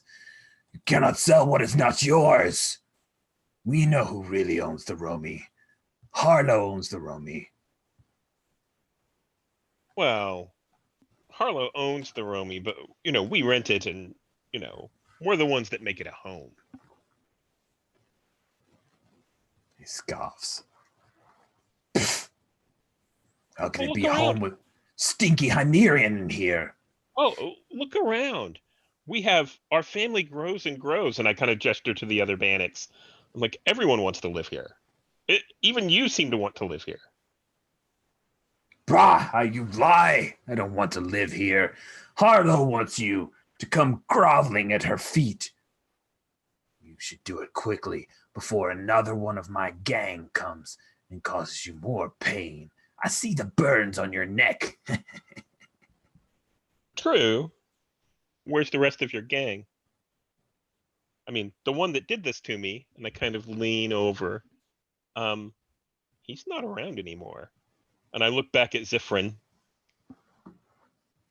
And I smile blandly, like, yeah, I can kill you too. I do believe this is now an intimidate move. Right? I mean, it sure seems like it. Do you want to use the lean on me again? Because the two of you guys are working together pretty well here. So for the intimidate, what would we be looking for? Just getting them to back down? I don't know. What are you trying to get out of him? Are you just talking smack right now? You're basically saying... I think it's just banter at this point. The only thing I could say as far as an intimidate is to encourage him to put in a good word with Harlow for us. Is that something that could happen? I think at this point, he's on the binary of like, I will force you to go to Harlow, which is my job, or I will abandon my job because this is far too difficult, scary, or dangerous, or I am dead. Does that make sense? Oh yeah. So if you don't want to, yeah. So no, I like that decision then. In that case, I think an intimidation is in order, and I want him to abandon his job so we seek out Harlow on our own terms. Nice. That sounds pretty amazing. And you totally can lean on me for that, I think, at least. I mean, I have to roll for it, I guess. How about I roll the lean on me, and you can roll the intimidate. Ooh. Because you're the one that, So you're the mouthpiece, but the intimidator is Zifrin. Yeah, okay. Nice. I've already rolled. Can I use that roll, or should I roll again? Sure. Cool. So for the lean on me, yeah, I rolled a 10. Okay, then I'll have to roll again because I have advantage now. I only rolled 2, so I have to roll again. Let's see what it goes. And it goes to 11. I didn't know those dice went to 11. Some dice, they only go to 10, those D10s. These dice, when you add 2 6s together, it can go to 11. What? I'm being a dork. I'm quoting a movie in a very... okay. I get it. I don't get it, but fine. It's okay. Still got it. You got an extra choice, though, Stephen, for a loss. With a 10 plus, don't you get 2 choices? Yeah, so if you'd like to, Zifrin, you can remove a stress. I think that, this basic, showing that I trust you and that, you're my backup, you're important to me, I think is enough to bolster your spirits. Yeah, it is. It totally is. Absolutely. And also just smiling and playing with my knife, that also calms me. Nice. That's actually pretty touching. Oh, how cute. And that is more than enough for this poor Chariot. Man, I think in Farscape the Chariot are much more badass than they're coming off with these die rolls, but evidently these are the Chariot that were left behind when the Scarran Empire went through. So Rosario says,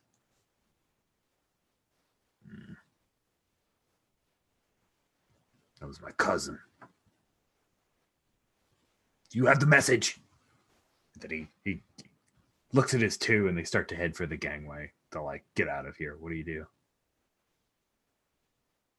As they're turning to go, I'll hold out and sort of jingle a bag of credits to the lead guy and say, maybe you should put together a nice funeral.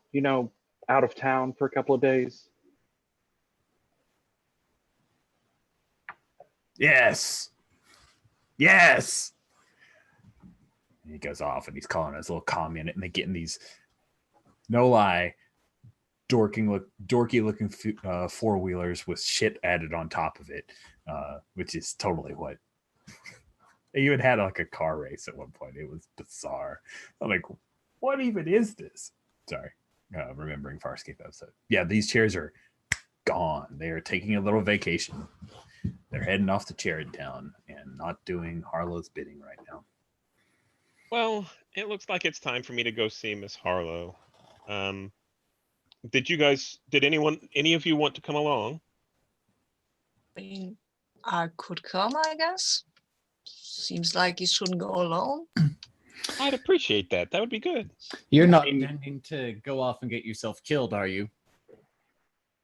No. Oh, that's not our intention, but Because I still owe you at least one more. one more credit? I kind of crack my knuckles. When I say, oh, I think there's been some kind of misunderstanding here. I'm sorry. Have I offended? It's sort of did this little like something between like a growl and a Oh, that's what I thought. Okay. And then I kind of saunter on down the gangplank. But fine, I have a lot of other things to be doing, but it'll be way more efficient if I just come with you and deal with whatever problem you're about to start rather than having to drop what I'm going to do and run across the city again. I might want to use my scry thingy. I have never done that, and I feel that, I mean, what could go wrong? Oh yeah. Nothing will go wrong. Just discharge that move, roll with alien, and we'll see what goes right for that brave choice. Yes. I'm such a fan of you doing Yes, I've totally failed my roll. I've got a 5. Take an XP. Yeah, so the good news is that you do get that XP. I mean, that's fantastic news. That's the best of all news. Just ignore all the stuff that's about to happen. Hey. Just double checking. Yeah, there's just I get to do a move. That's all there is. I love that. I mean, I like the 6- when you know what's going on. So when you you activate the implant and try to scry. Whose future did you want to see specifically? Last's, I think, because she's doing the action. Nice. Yeah, that seems appropriate. Well, you're staring into the abyss, and the abyss stares back. So I get to ask you a question from a list, and you can either answer it truthfully or decline to answer and suffer one stress.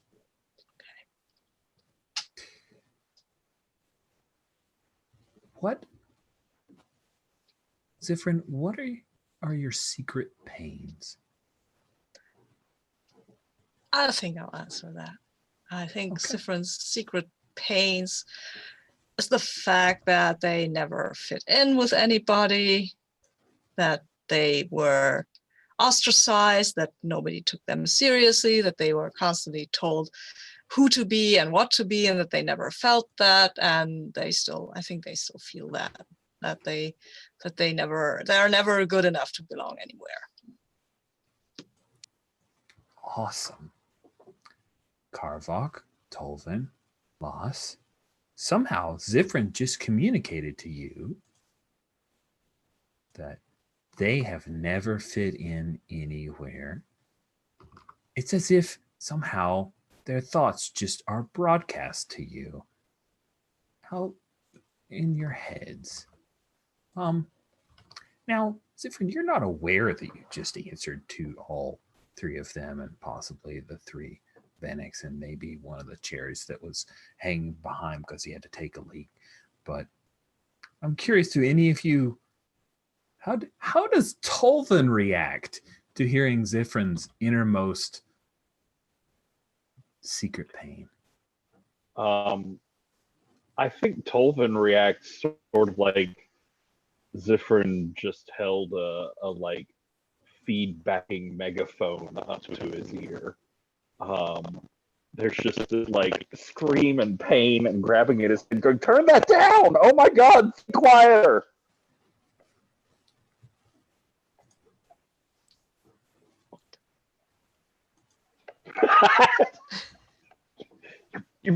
Oh wow, that's very, very loud and mechanical. And What did anybody else smell burning?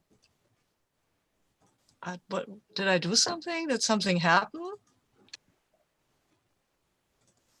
It's very, on a mental level, very overwhelming. Whew.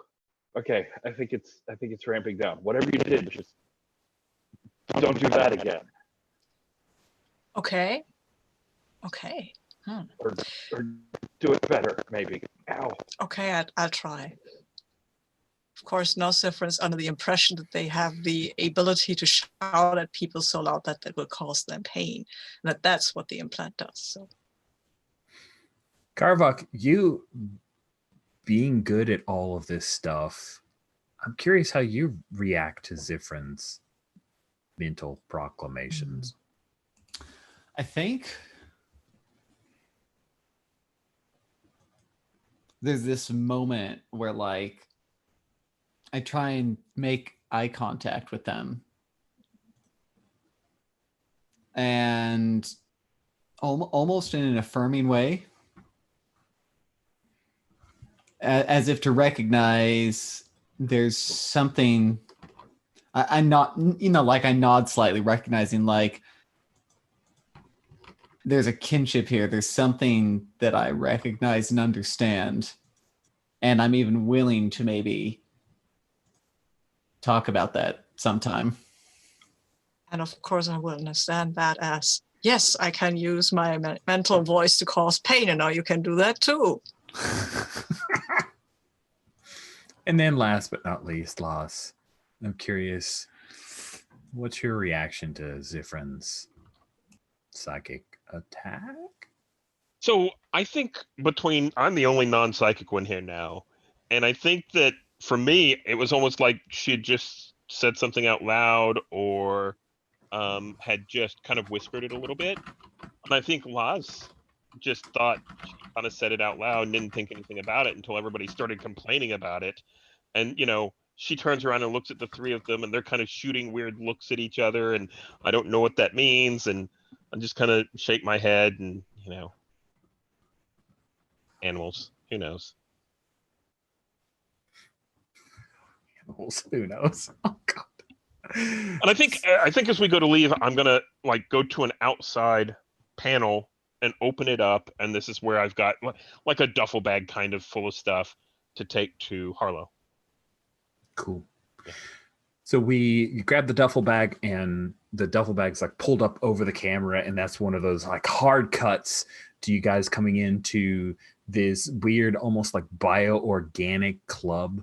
It's obviously underground, right? We see you guys coming down steps, and that's how we know this is underground. And there's all kinds of cool alien music going on. It's like a synth style that also has a deep resonating bass to it. And there are a number of people here who are dancing in the middle, and you also see there are clusters of little like hideaway meeting places, as it were, lots of little half doors that open up into the booths, but almost as if she's on display is Harlow, who happens to have standing very obviously as a bodyguard a Scarran.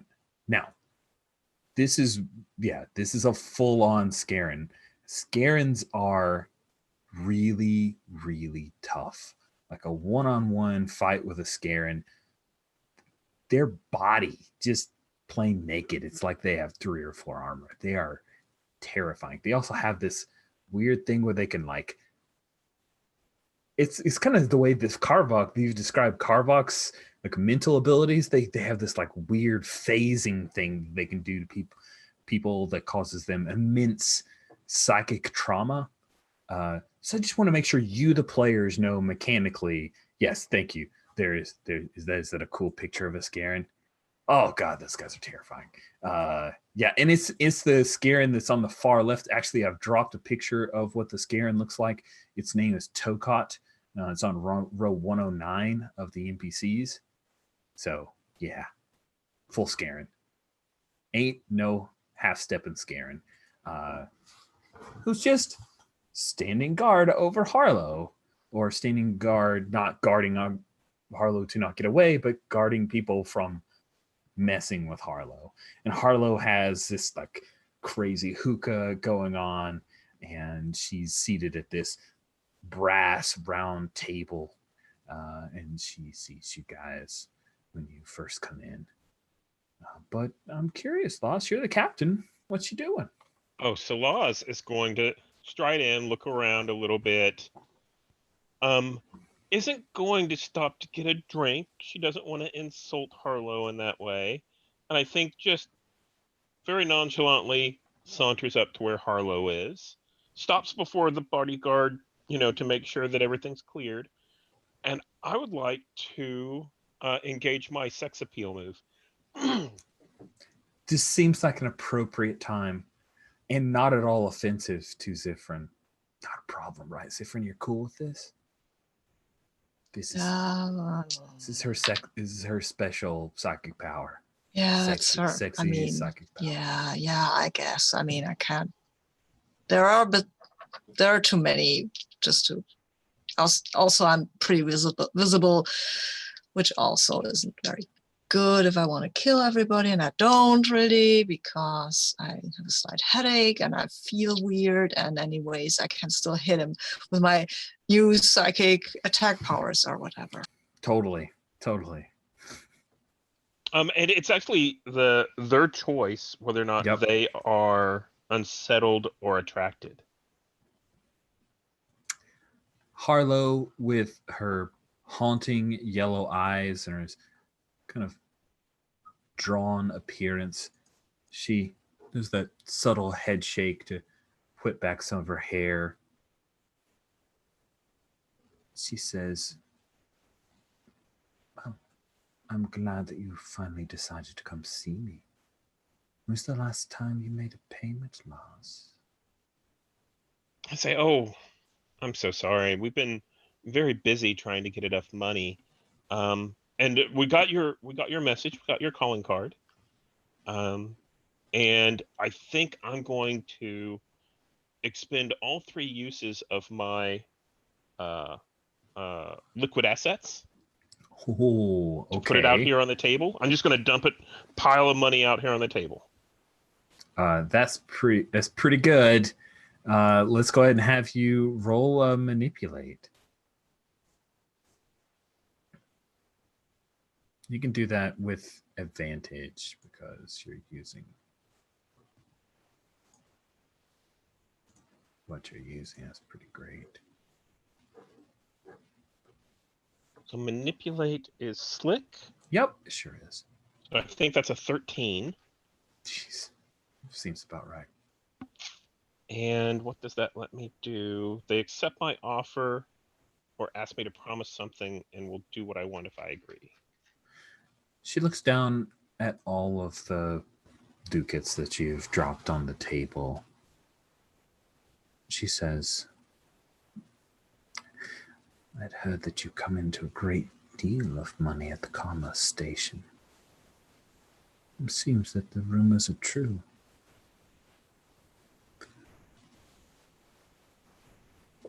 Why don't we talk about a way that you can keep these liquid assets of yours? I need you to do a job for me. And if you do, you can cut off 25% of what you owe for the roaming."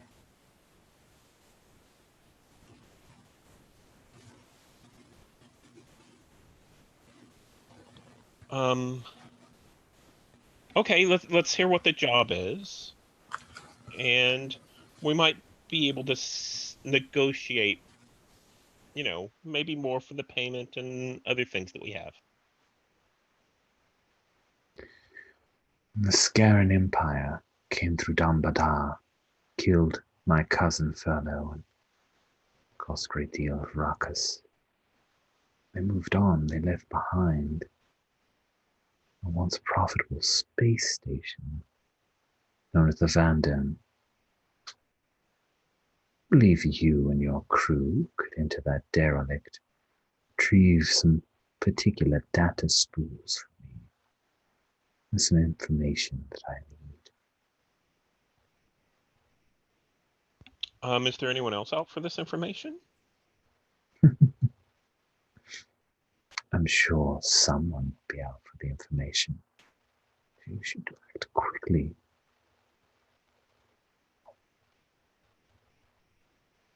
Well, that sounds very dangerous. How about if we make that 30%?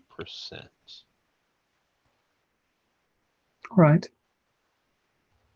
And she accepts that so quickly that you realize you should have asked for more. Yep. Can I do something while they're negotiating? Sure. Well, she seems super distracted by talking with Laws, as most people are. So it seems the perfect time to, just slip into the back of her brain and see what's going on with some Embrace Eternity. Oh yeah, that seems like a really good choice. Yeah. You should roll that specifically. Thing do that. Gently Yeah. reach out. Mingle your my mind. mind with her. It's fine. There's no hostile auras in the area at all. This is only the best idea. Oh, that's 13. Oh well, I guess it was actually a good idea. All right, discharge So on that move. 10 plus, the connection is open. Ask 2 questions from the list, and then they ask 1. I want to start with what do you seek? Is she really after revenge for her cousin? She believes that these data spools hold information about wormhole technology. Her cousin. That's just myths. Well, she seems to believe that Furlough was obsessed with it, and that there's a copy of it that was kept on the space station in a remote location in case Furlough ever bought it, which she recently did.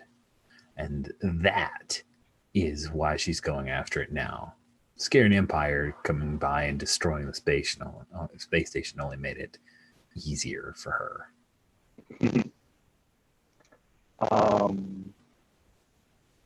Why not? This should be fun. Who or what do you love?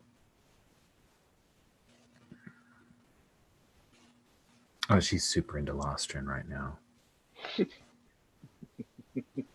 She does not want to show it in front of this crew, but she is super into Lost. She wants to plant that girl.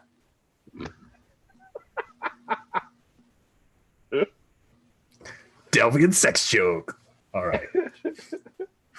And I get to ask a question as well. Yeah. What are you willing to sacrifice for your beliefs? All these people, definitely. All these people, definitely. Not even hesitation.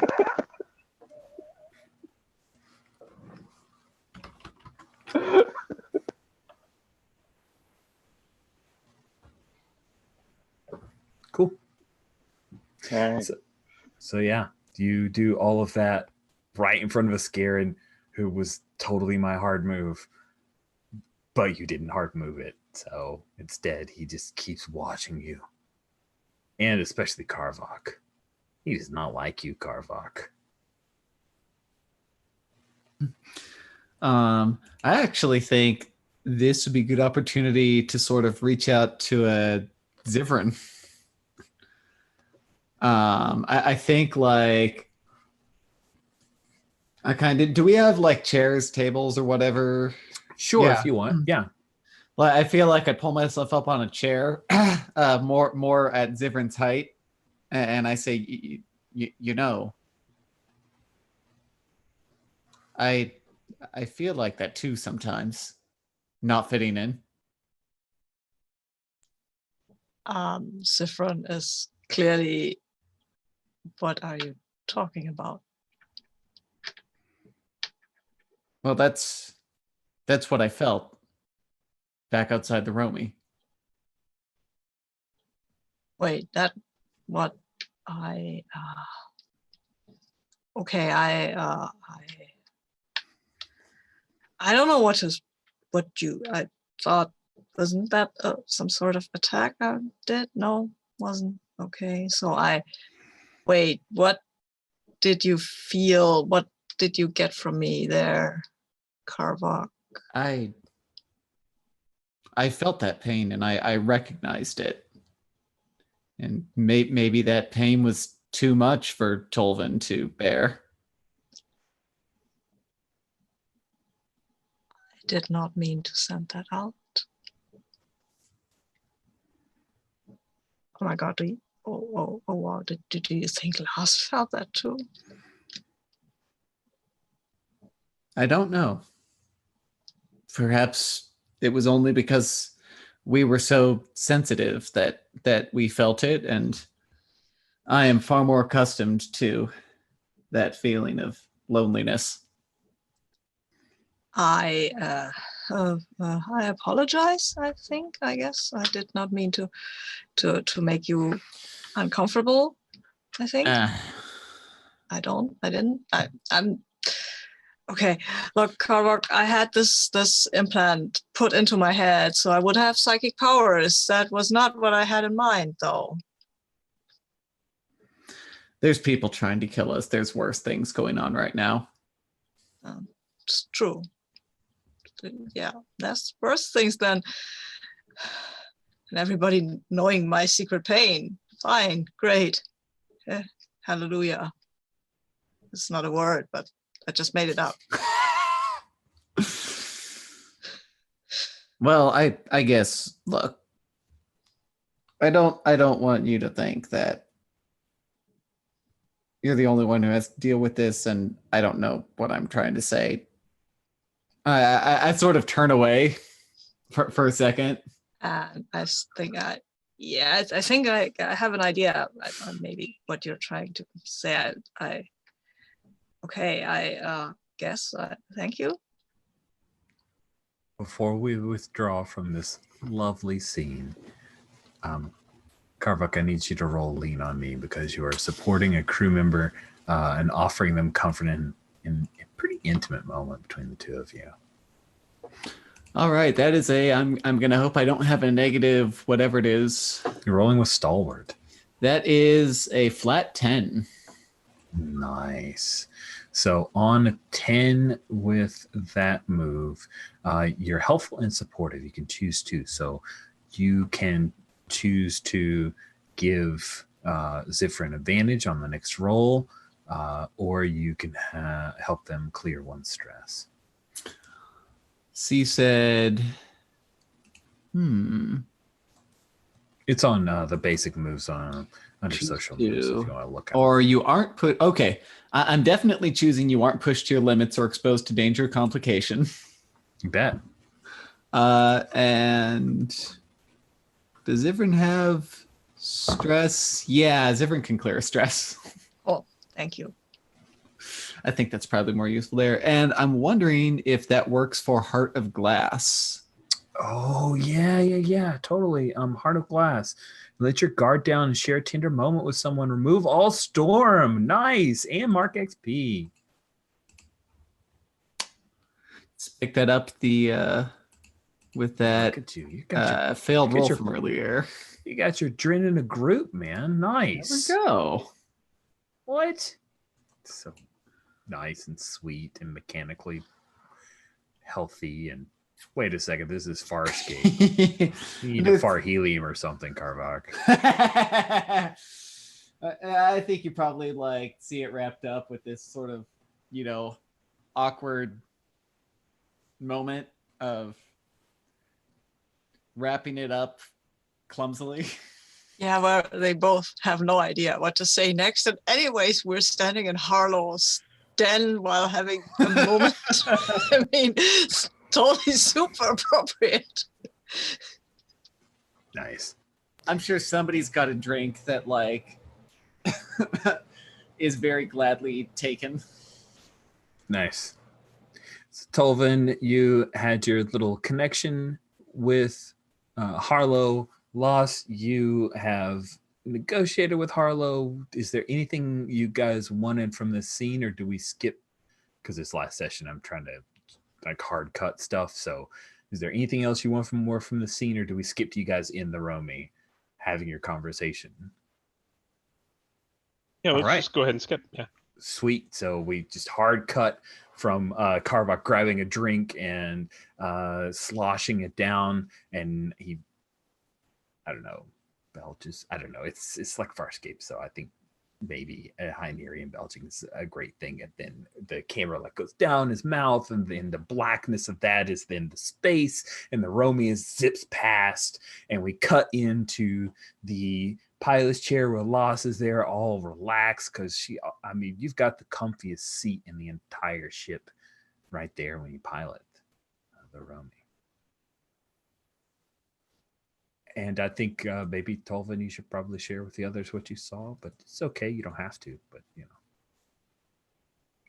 I mean, you should have asked for more. We had her in a good position since, just like everybody else, all she wanted to do was sleep with you again. Well, I mean, I didn't want to push anything too much, and yeah, I probably should have asked for more. I mean, if you're going to make these problems, you should at least cash in on the benefits sometimes. Yeah, I mean, it seemed like a pretty good deal. I mean, they were offering 25% of the ship. That's a huge deal. That'll get us ahead for a long while. They must be, I mean, Harlow must be desperate. I mean, she could have sent her little minions up here to get stuff, so. Her little minions are very ineffective, though. Well, that's whenever we compare them to you, Zifra. Thank you, I guess. Yeah, I mean, we all make a very good, pretty good team, like all of us, I guess. nice. And that's in that awkward moment. It's a whoo as the Romy comes up towards the Vandern space station. We see there are a couple of lights, but there's one that kind of flickers and then winks out. And soon enough, you guys are able to pull up. You find one of the docking ports is still landable.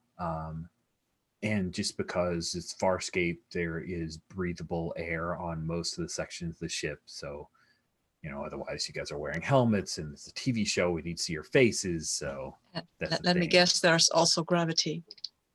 I mean, there's some gravity, but there may be occasional points where we get to do cool tricks with gravity, i.e. Space Master hard move. But now there are trickles of power left on the Vandern. While she is derelict, it appears that some of the engines have continued to function. This place seems dead, but dead as in no beings are aboard other than some of the vestigial lights that were left on. So as we cut to you guys headed towards the data spools, or headed into the space station with the idea headed towards the data spools, I'm curious, Karvak, what about this space station reminds you of how you were experimented on? Yeah, so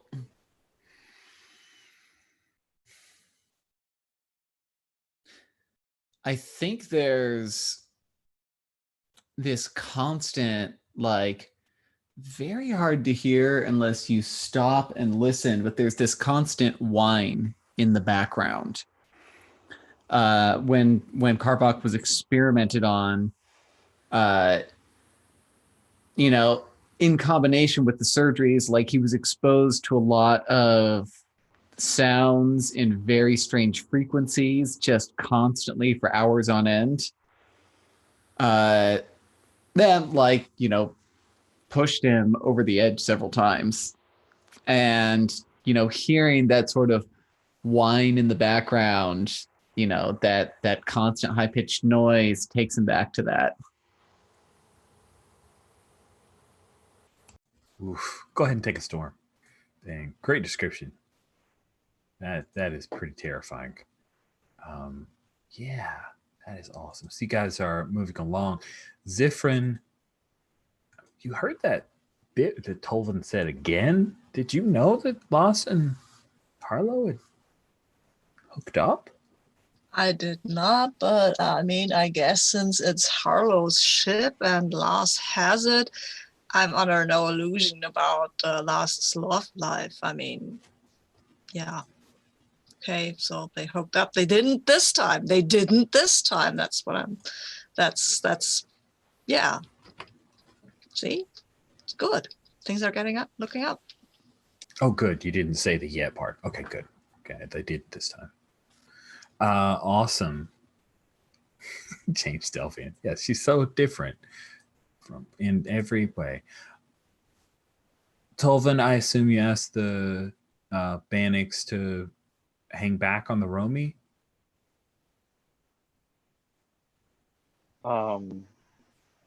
Yeah, I say we don't know what's on here. We'll give a look around, and you know, if it looks like there's anything extra we could salvage from this place, I'll give you a call. But we don't know what's going on here. Something blew this place up. It might be dangerous. Coburn says, I've memorized the sequence that you gave me. I'll use it to protect the ship. If only there was a manual here of some kind. I could learn more. I don't know. I'm not very good at engine stuff. Do we have a manual somewhere? Their glove compartment? And Miklo says, you shouldn't tarry the savior like that. Tolvin, I'm sure that you were meant to find whatever is on this ship, on this station. If there's anything we can do to support you. Maybe like rebel leader, or you know, that's probably as far as we want to. Savior is a lot, you know. But you did save us. Well, yeah. So like, I guess it's more the I in there. That's what makes it complicated. Like saver, that's okay. I mean, it's a weird word, but I will try that. so I think that's not how you spell it. That's like a homonym that's talking about food. The Bannocs look at each other. The Bannocs look at each other for a moment. And you should go on. You guys just stay here and watch the ship. It'll be fine. Stop talking about saviors. So you, very troubled, you hustle after Law, Sifrin, and He's Karvok. definitely like smiling to himself as he turns around the corner. He likes it. Sweet. I think that if you don't mind, Lost heard part of this conversation, and I think as you turn the corner, Lost says, we should have a discussion about becoming more comfortable with people that worship you. And I think I could give you some tips. I'm just worship is it's very strong. Look, I'm sure we'll talk later, maybe. Nice. So as the you two kind of walk slowly, Zifrin and Karvok, you two are moving ahead. Now, while the data spools, Harlow wants you to find the data spools. She doesn't exactly know where they are. So what is the plan to try to find where these data spools in particular might be kept? I mean, we could try to hack into they have a computer system, right? They have to have some records. I mean, I would maybe try to get it. Like I'm looking at Lars. Is that the plan? Yeah, of course. Cool. Then I go and hack happily away. because that is tech, and tech is simple. Tech has no emotions. Emotions are difficult. I knew you'd be able to figure this out. Yes, totally, absolutely. I will go and hack with hacking and cracking. Discharge roll with slick.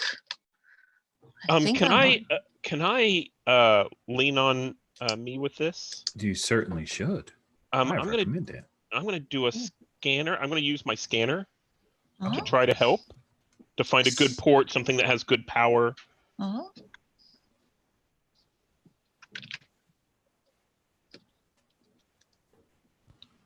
That was a 3. Oh, you're distracting me. You're not. Why don't you? So your intent is good, Las, but there is so much going on from Zifrin that that awkwardness really gets to you, and I think it's actually stressful to be around them right now, knowing what they are going through. So I'm going to give you a stress. And that causes a calamity. It does. Dun, dun, dun. It takes everything over, and then a calamity happens. What are you choosing? Well, I had one picked out for whenever we met Harlow. Oh.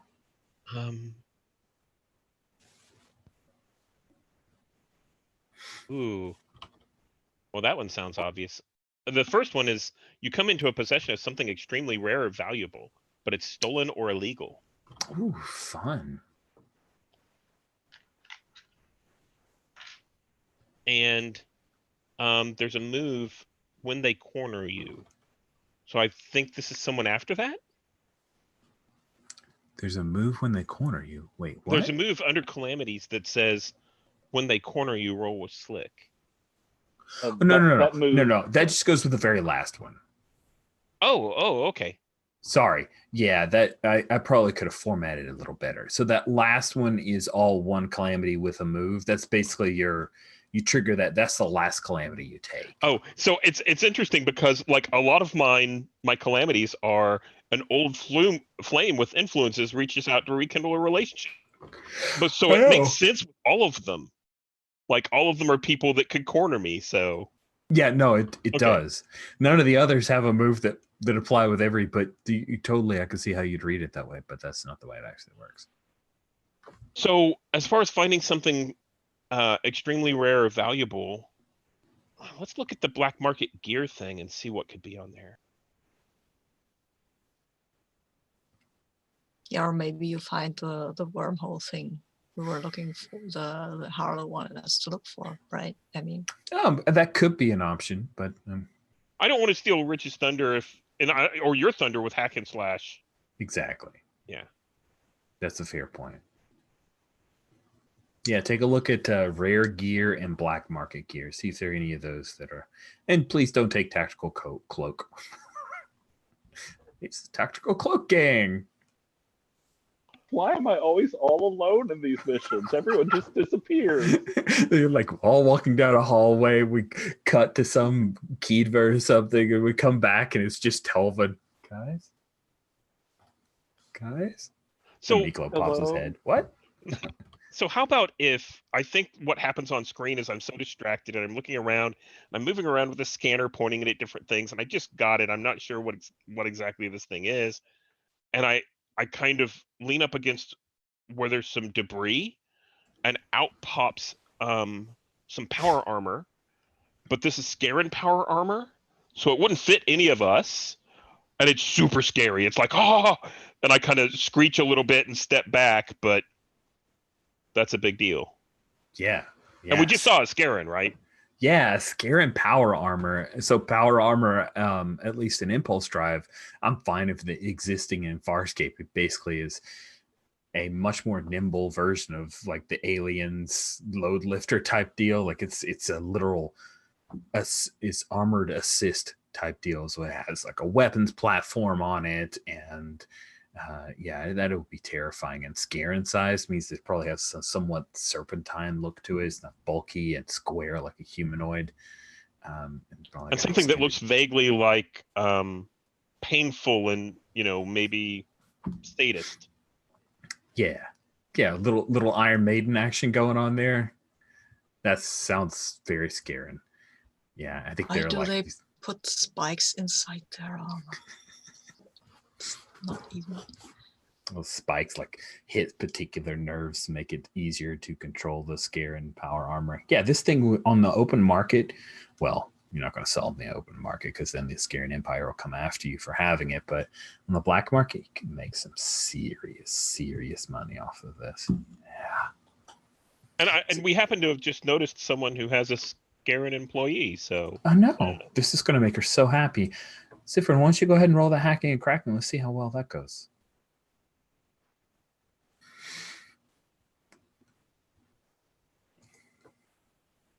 You don't get any help, but you still get to roll.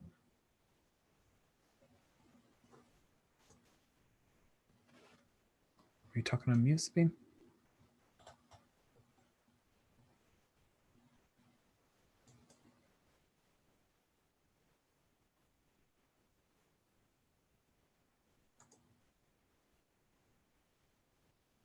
We can't hear you, Sabine.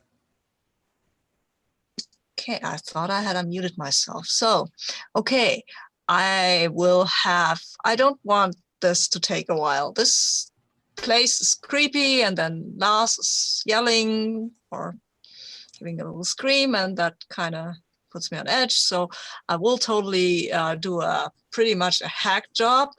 I'll leave traces of my incursion, which probably not that bad, or maybe it will be. Yeah, but also I will trigger an alarm. Nice. That is awesome. Okay, cool. So you're triggering it all. What did you roll, by the way? I didn't. I rolled an 8. Sorry, okay. I said it, but I was muted. That's quite all right. Hitting buttons apparently is not an option, right? It's just not. It's not happy with you. Cool. So you chose 7-8. No cakewalk. Choose to trigger an alarm. Or alert someone in order to get what you want, and leave traces of your incursions. Awesome. So the data spools, you find that they are actually, rather than being on the main deck where command is and commerce and where most of the workers sleep, it's actually kept in a storage locker type area that is in the like bottom of. So if you imagine that this is kind of Deep Space Nine-y, like it's the space station comes out and this is where all the docking ports are, and then up top is where command would be because it can kind of look over things, and then down beneath is where engines and all of the things that would have radiation and all of that amazingly stuff that you don't want, that you could easily eject towards the sun. That is where the data spools are kept in a shielded environment. However, the risk is, if there has been a breach down there, then that would be a bad place to go that you don't want to go. Yeah, but we need to. So I'll tell everyone what the thing is, what I found out. So we're going for the data spools.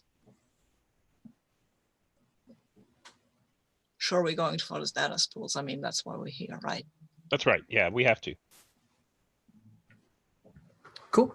So you guys start heading down a set of ladders when the comms come, and you hear from a very nervous Miklo as he says, I hope that you are nearly done. There's a Peacekeeper Type A Marauder on its way here. A Lieutenant Cresto. Good thing I didn't choose that. It would take a long time. Oh, Frel. Look, just you guys stay in the ship, keep it locked up, stay in the safe room. Okay. Got some sort of safe room. Before we headed down, I asked, I checked to see if they can, the other Bannigs can load the power armor. Drag it across the thing, put it inside, or. Cobra says, we're on it. No problem. And then we're going to hide in the smuggling cargo. Yes, they're hidden compartment. Haha, I knew we'd have something. That's right. Cool. So as you guys continue heading down to try to grab the data spools, Alvin, you've got a scanner. You start getting the Geiger meter fuzzy click, click, click, click, click sound.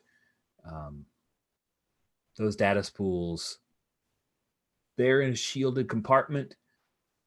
You guys are going to need to find some way to negotiate going through an irradiated area where the engines are slowly failing on the space station. Crap.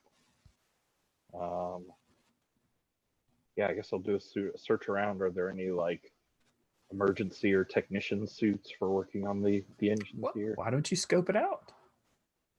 Should be fine. It's okay. Stop clicking and show me the other orange light, you stupid scanner. Oh, but with advantage, so maybe that won't suck so much.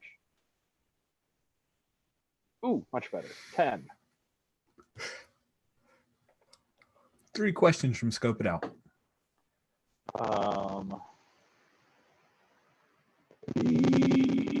Yeah, what should I be on the lookout for? Besides radiation.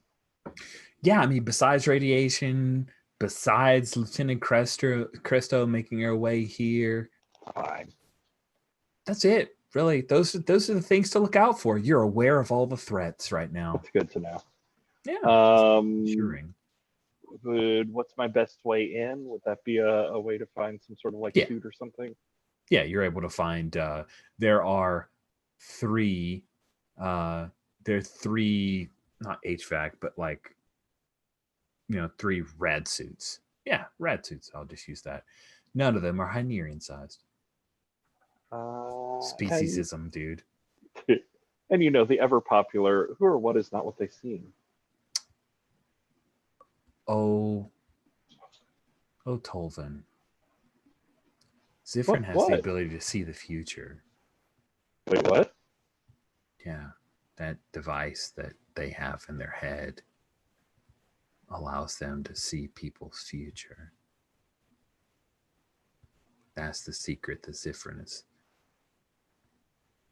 That's what they wanted. That's why they got that surgery. Tolvin ends up like next to Zifrin's head, staring directly at the scar or lack thereof, I'm not sure, future medicine, whatever, in the side of their head, and just sort of staring and putting their finger up. What did you do? Oh, I hear you poking at my head. What? I have other problems. No, it's just you gotta. That's a very strange thing. Why were you showing us your past if you were trying to look into the future? Look, Tolvin, I would absolutely love to talk to you about it, but let's go through the irradiated space, get the data spools, escape from the Peacekeeper vessel, and then talk about it. But I'm just saying, we're about to go through an irradiated space, get some ancient data spools, and try and escape the Peacekeepers. Don't you think now would be a good time to look at the future? the last time I tried that came out, you yelled at me never to do that again.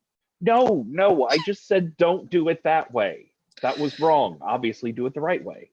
Okay, I'm trying to do it the right way. I'm trying to glean Tolvin's future. Yes, this is good for all of Athelium. Yes, and I have a 9, so okay. There you go. It's great. Awesome. You ask the 7 to 9, you ask the subject 3 questions and they will tell you what you see. If you act to bring the prophecy to pass, you have advantage. If you act to stop the prophecy, you have disadvantage. And I asked 3 questions from those questions that are okay, cool. I think, what danger, challenge, or misery do I see Tolvin facing? And Tolvin answers that. Yeah, I know. This is pretty nifty. It's cool. Yeah, and it's Cresto that's coming in on the Marauder, right? It is. Yeah, I think you see Tolvan with like a Nabari style control collar around his neck being thrown into the Marauder by Cresto.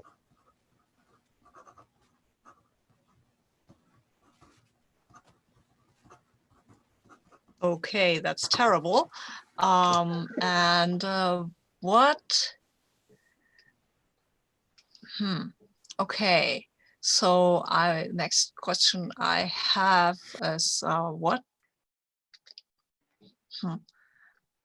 Yeah, okay. Maybe I'll just go with what fortune do I see my subject enjoying?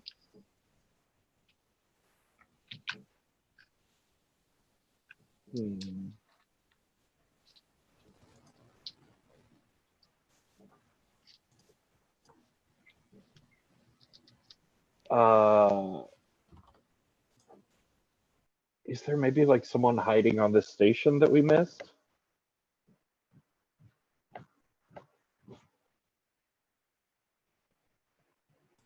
That sounds interesting. Is that something you want to be part of your answer? Yeah. Maybe you see sort of so sort of like we have the smugglers compartments in the ship, the Romy. Maybe you see there's like a sort of hidden wall compartment. And you see me finding oh hell, it's the last session. You see me finding that the Bannock child. Like this is where oh god, names, my bane. Hubero. Like this is where Hubero was keeping Voodie's son. On that Peacekeeper vessel. Yeah, okay. Cool. And I think I want to ask what do you see you know, what are you feeling? I mean, what is my subject feeling? Yeah, what is Colin feeling? I'm curious. I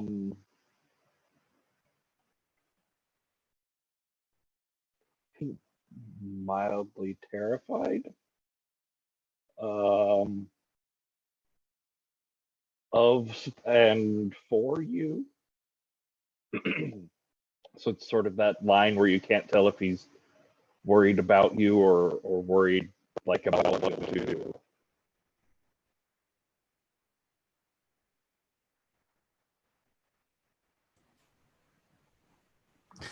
You disappeared.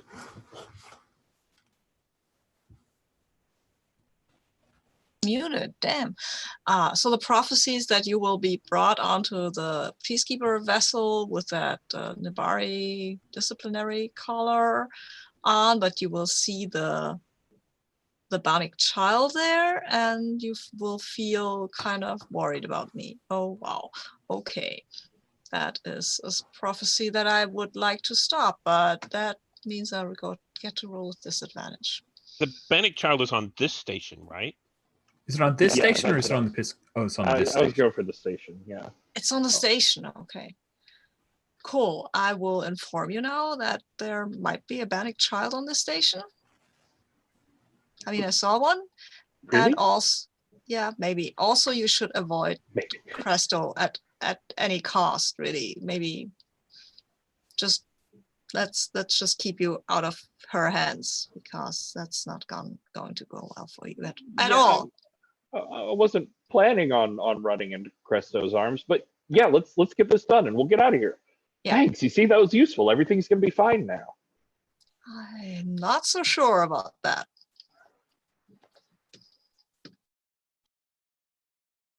Let's go get the data spools.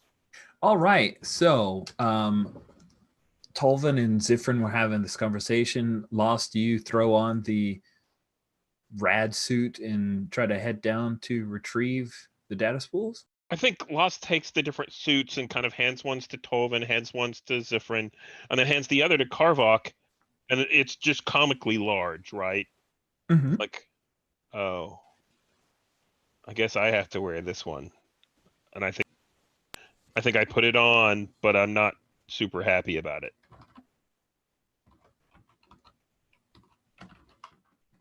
All right. Let's have you act quick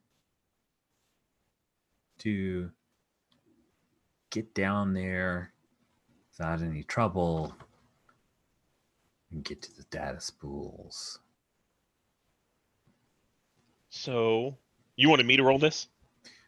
I Or mean, everyone? I think Loss is doing it. Yeah, I think Loss is, like, they were having that conversation, and Karvok can't exactly move so quick in the suit if he chooses to wear it. So I rolled an 8, and act quick is slick. My slick is 2, so that's a 10. Wow, dang it. All right, then. That sounds great. On a 10 plus, you're graceful, swift, or acrobatic, and you do it. So you slide down a series of ladders as Dolvin and Zifrin and Karvok wait. You come down. Your scanner, because I remember, Loss, you have a scanner as well, right, Loss? So Yeah, I just bought it. It's brand new. I don't really know how to use it that well. it is going off, notifying you that where you are is a very dangerous place to be. You are able to find the secure locker.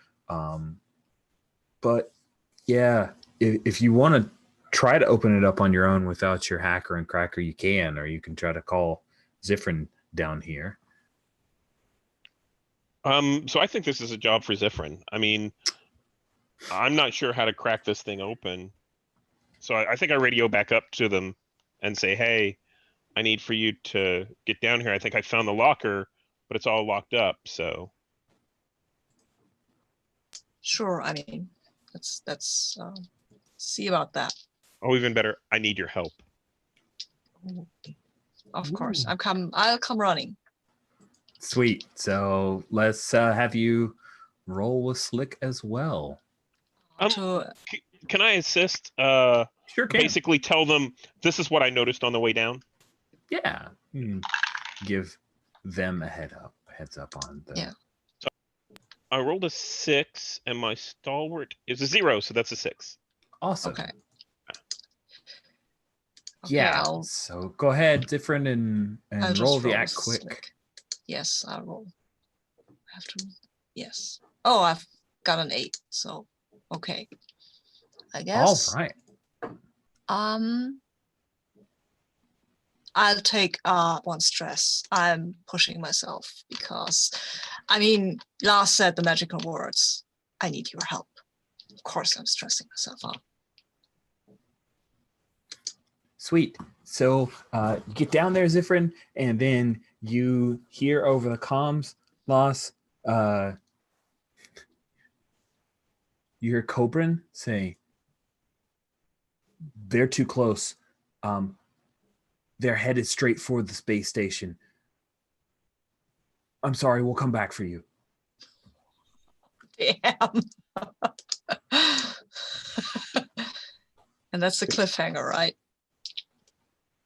I think so. You grab the data spool. Well, let's have you hacking and cracking. Let's see if you actually get the data spools before you guys have your I crazy think I've season already ending. hacked and cracked. Oh, yeah. I thought, Can okay. do it Yeah, only no. once, so no. Oh, no, I was having you act quick to get down there, but that's fine. I think hack and crack at that point makes more sense. So, yeah, you hack and crack that thing open with your mixed success. You have the data spools, but the Bannocs have taken off with the Romy, and Lieutenant Cresto is out there as the Peacekeeper Marauder is headed to dock with the space station. And yeah, that's our to be continued. Yeah, I think as Karvok turns around and like they're leaving with the ship, like Tolvin is gone. And we see him like wandering alone down one of the hallways with the scanner out, obviously into danger with the piece. Yeah, and like Bannoc child steps out, right? We see young Bannoc child that steps out, and you find him, and that'll be our last bit. Yeah, unless anybody has any like quick flashes of anything else they want to add. This is the last session, right? Yeah. Oh, okay, good. I wanted to make sure I hadn't missed anything. Good. Yeah, no, it's just the crazy season ender, you're totally screwed. Farscape finale. Exactly. Yeah. Cool. All right. Let's do. Oh, When I yes. notice this, I will attempt to grab Lars and say, let's have one last kiss before everything goes down the toilet. I think there's this beautiful kiss, and then through the porthole on the other side, we see the Peacekeeper ship kind of pulling up. Yeah. Oh, that's awesome. That's great. That's great. Oh, really like it. Really like that a lot. Cool.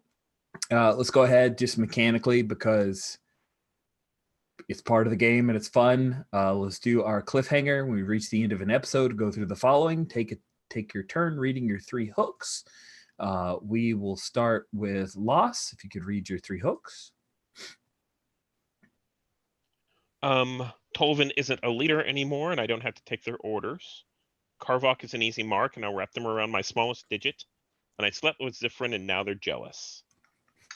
I think the Zifrin and jealous was a factor in this session several times. Yeah. Cool. And then Tolvin, what are your 3 hooks?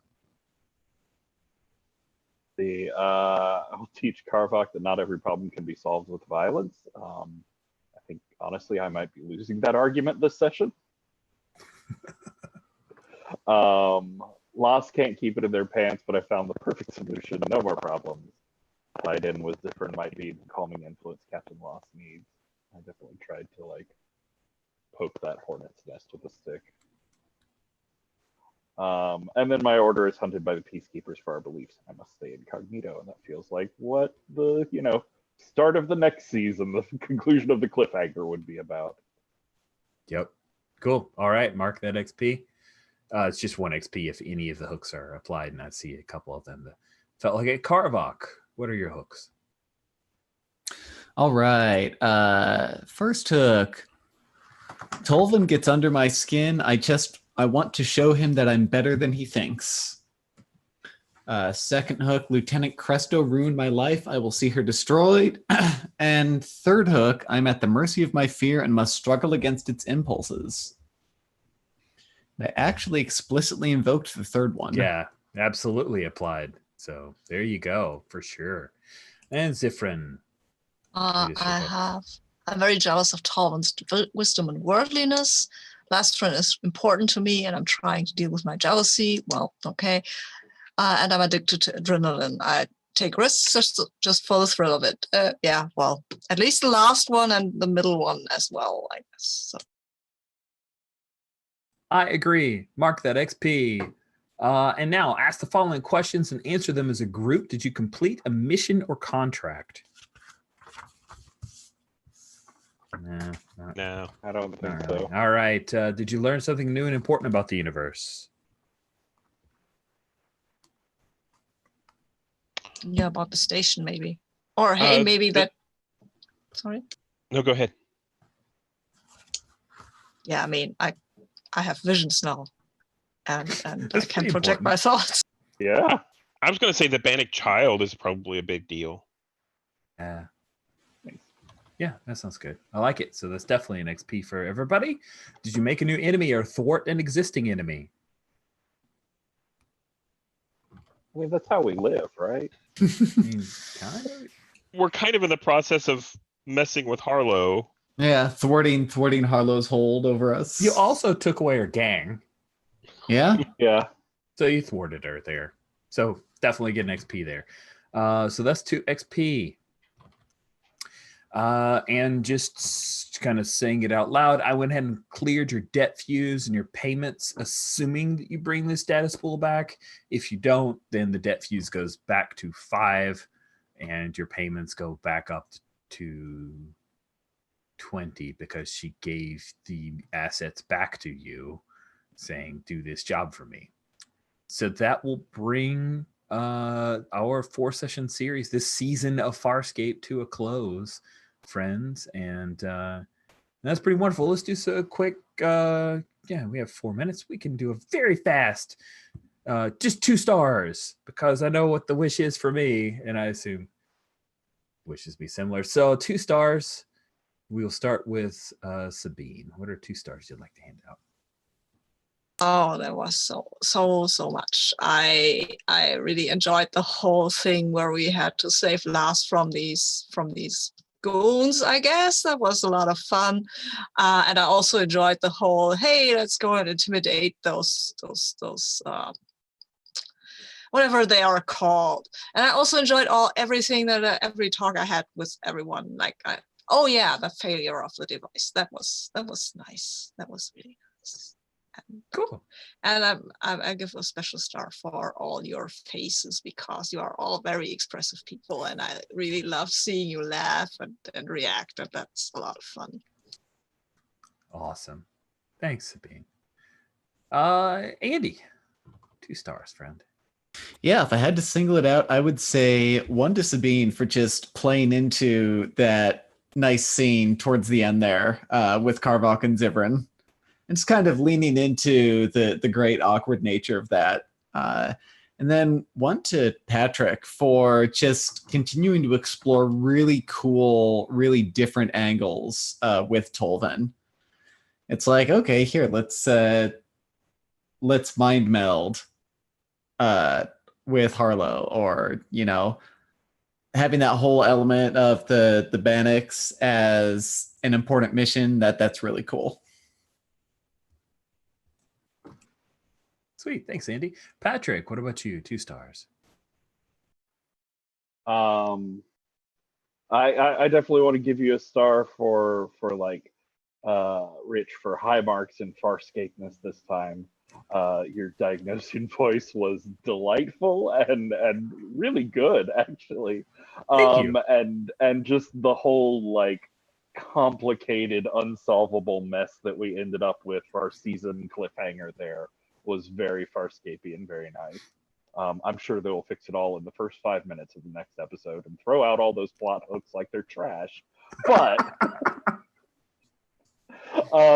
my other one I think would be for Sabine and just like Zifrin's sort of psychic quest / journey, between how you played it and also just how like the luck of the dice rolled out. It was a really like good intro psychic storyline. It was really fun. See and be a part of. And that question, that scrying move is super cool. Yeah. Well, it was super cool as a partner as I slip in 1 of my own stars. I love the kind of back and forth between Sabine and Patrick to resolve through that scrying sets of questions. What a cool move. I've never seen it in Impulse Drive because I've just never seen a person, number 1, play a mystic that number 2 took the scrying move. And that was pretty great. So I'm glad you dug that too. In my mind's eye, you know, what we saw on screen was this, you know, how they do that whole looking forward, and it's like this fast forward kind of blipvert of, you know, scenes all of a sudden, and then you see this clear scene and stuff. So while you guys were discussing that, that's what I was seeing in my head. So very good. Awesome. Well, pick it up, Steven. What 2 stars do you want to hand out? So to be honest, one big star to like everyone, because this felt very Farscapey. I'm not a expert like everyone else, but it felt so, you know, there was a lot of drama between characters. I really liked the play that I had with, you know, each different character. Like, you know, Karvok's going to come after me, and Tolvan kind of holds everything together, and Zifrin and I are off doing our own thing. It just felt very, very good to play. The other star that I would give out is, to be honest, I really like the system. Impulse Drive is really good for this, and I found especially the hooks seem to drive a lot of the fiction in this game, more so than I've seen in other PBTA games. And to the point where in one of my home games, I kind of stole a bunch of them and said, you know, look, here are great hooks that like, I was basically, the GM was trying to say, you know, how are we going to tie people together? And it was like, look at these great hooks. Let's take some of these. So yeah, it's very good. Nice. That is really cool, Steven. Thank you for that. I will say stars to all of you for giving this a shot and really just like digging in and playing very Farscapey characters who were, characters that I could pull for, but also like roll my eyes at from time to time, who made very poor impulse control type decisions at time to time, who had far more bravado than they had competence. It was perfectly Farscape. It was really, really good. And thank you also for using the jargon. Like that's just, it tickles me to know every dren that I heard, every frel, every bit of it was great. I had a fantastic time. This was so very fun, friends, and thanks for joining in this crazy Farscape impulse drive experiment. And we'll stop the live stream here. Thank you all.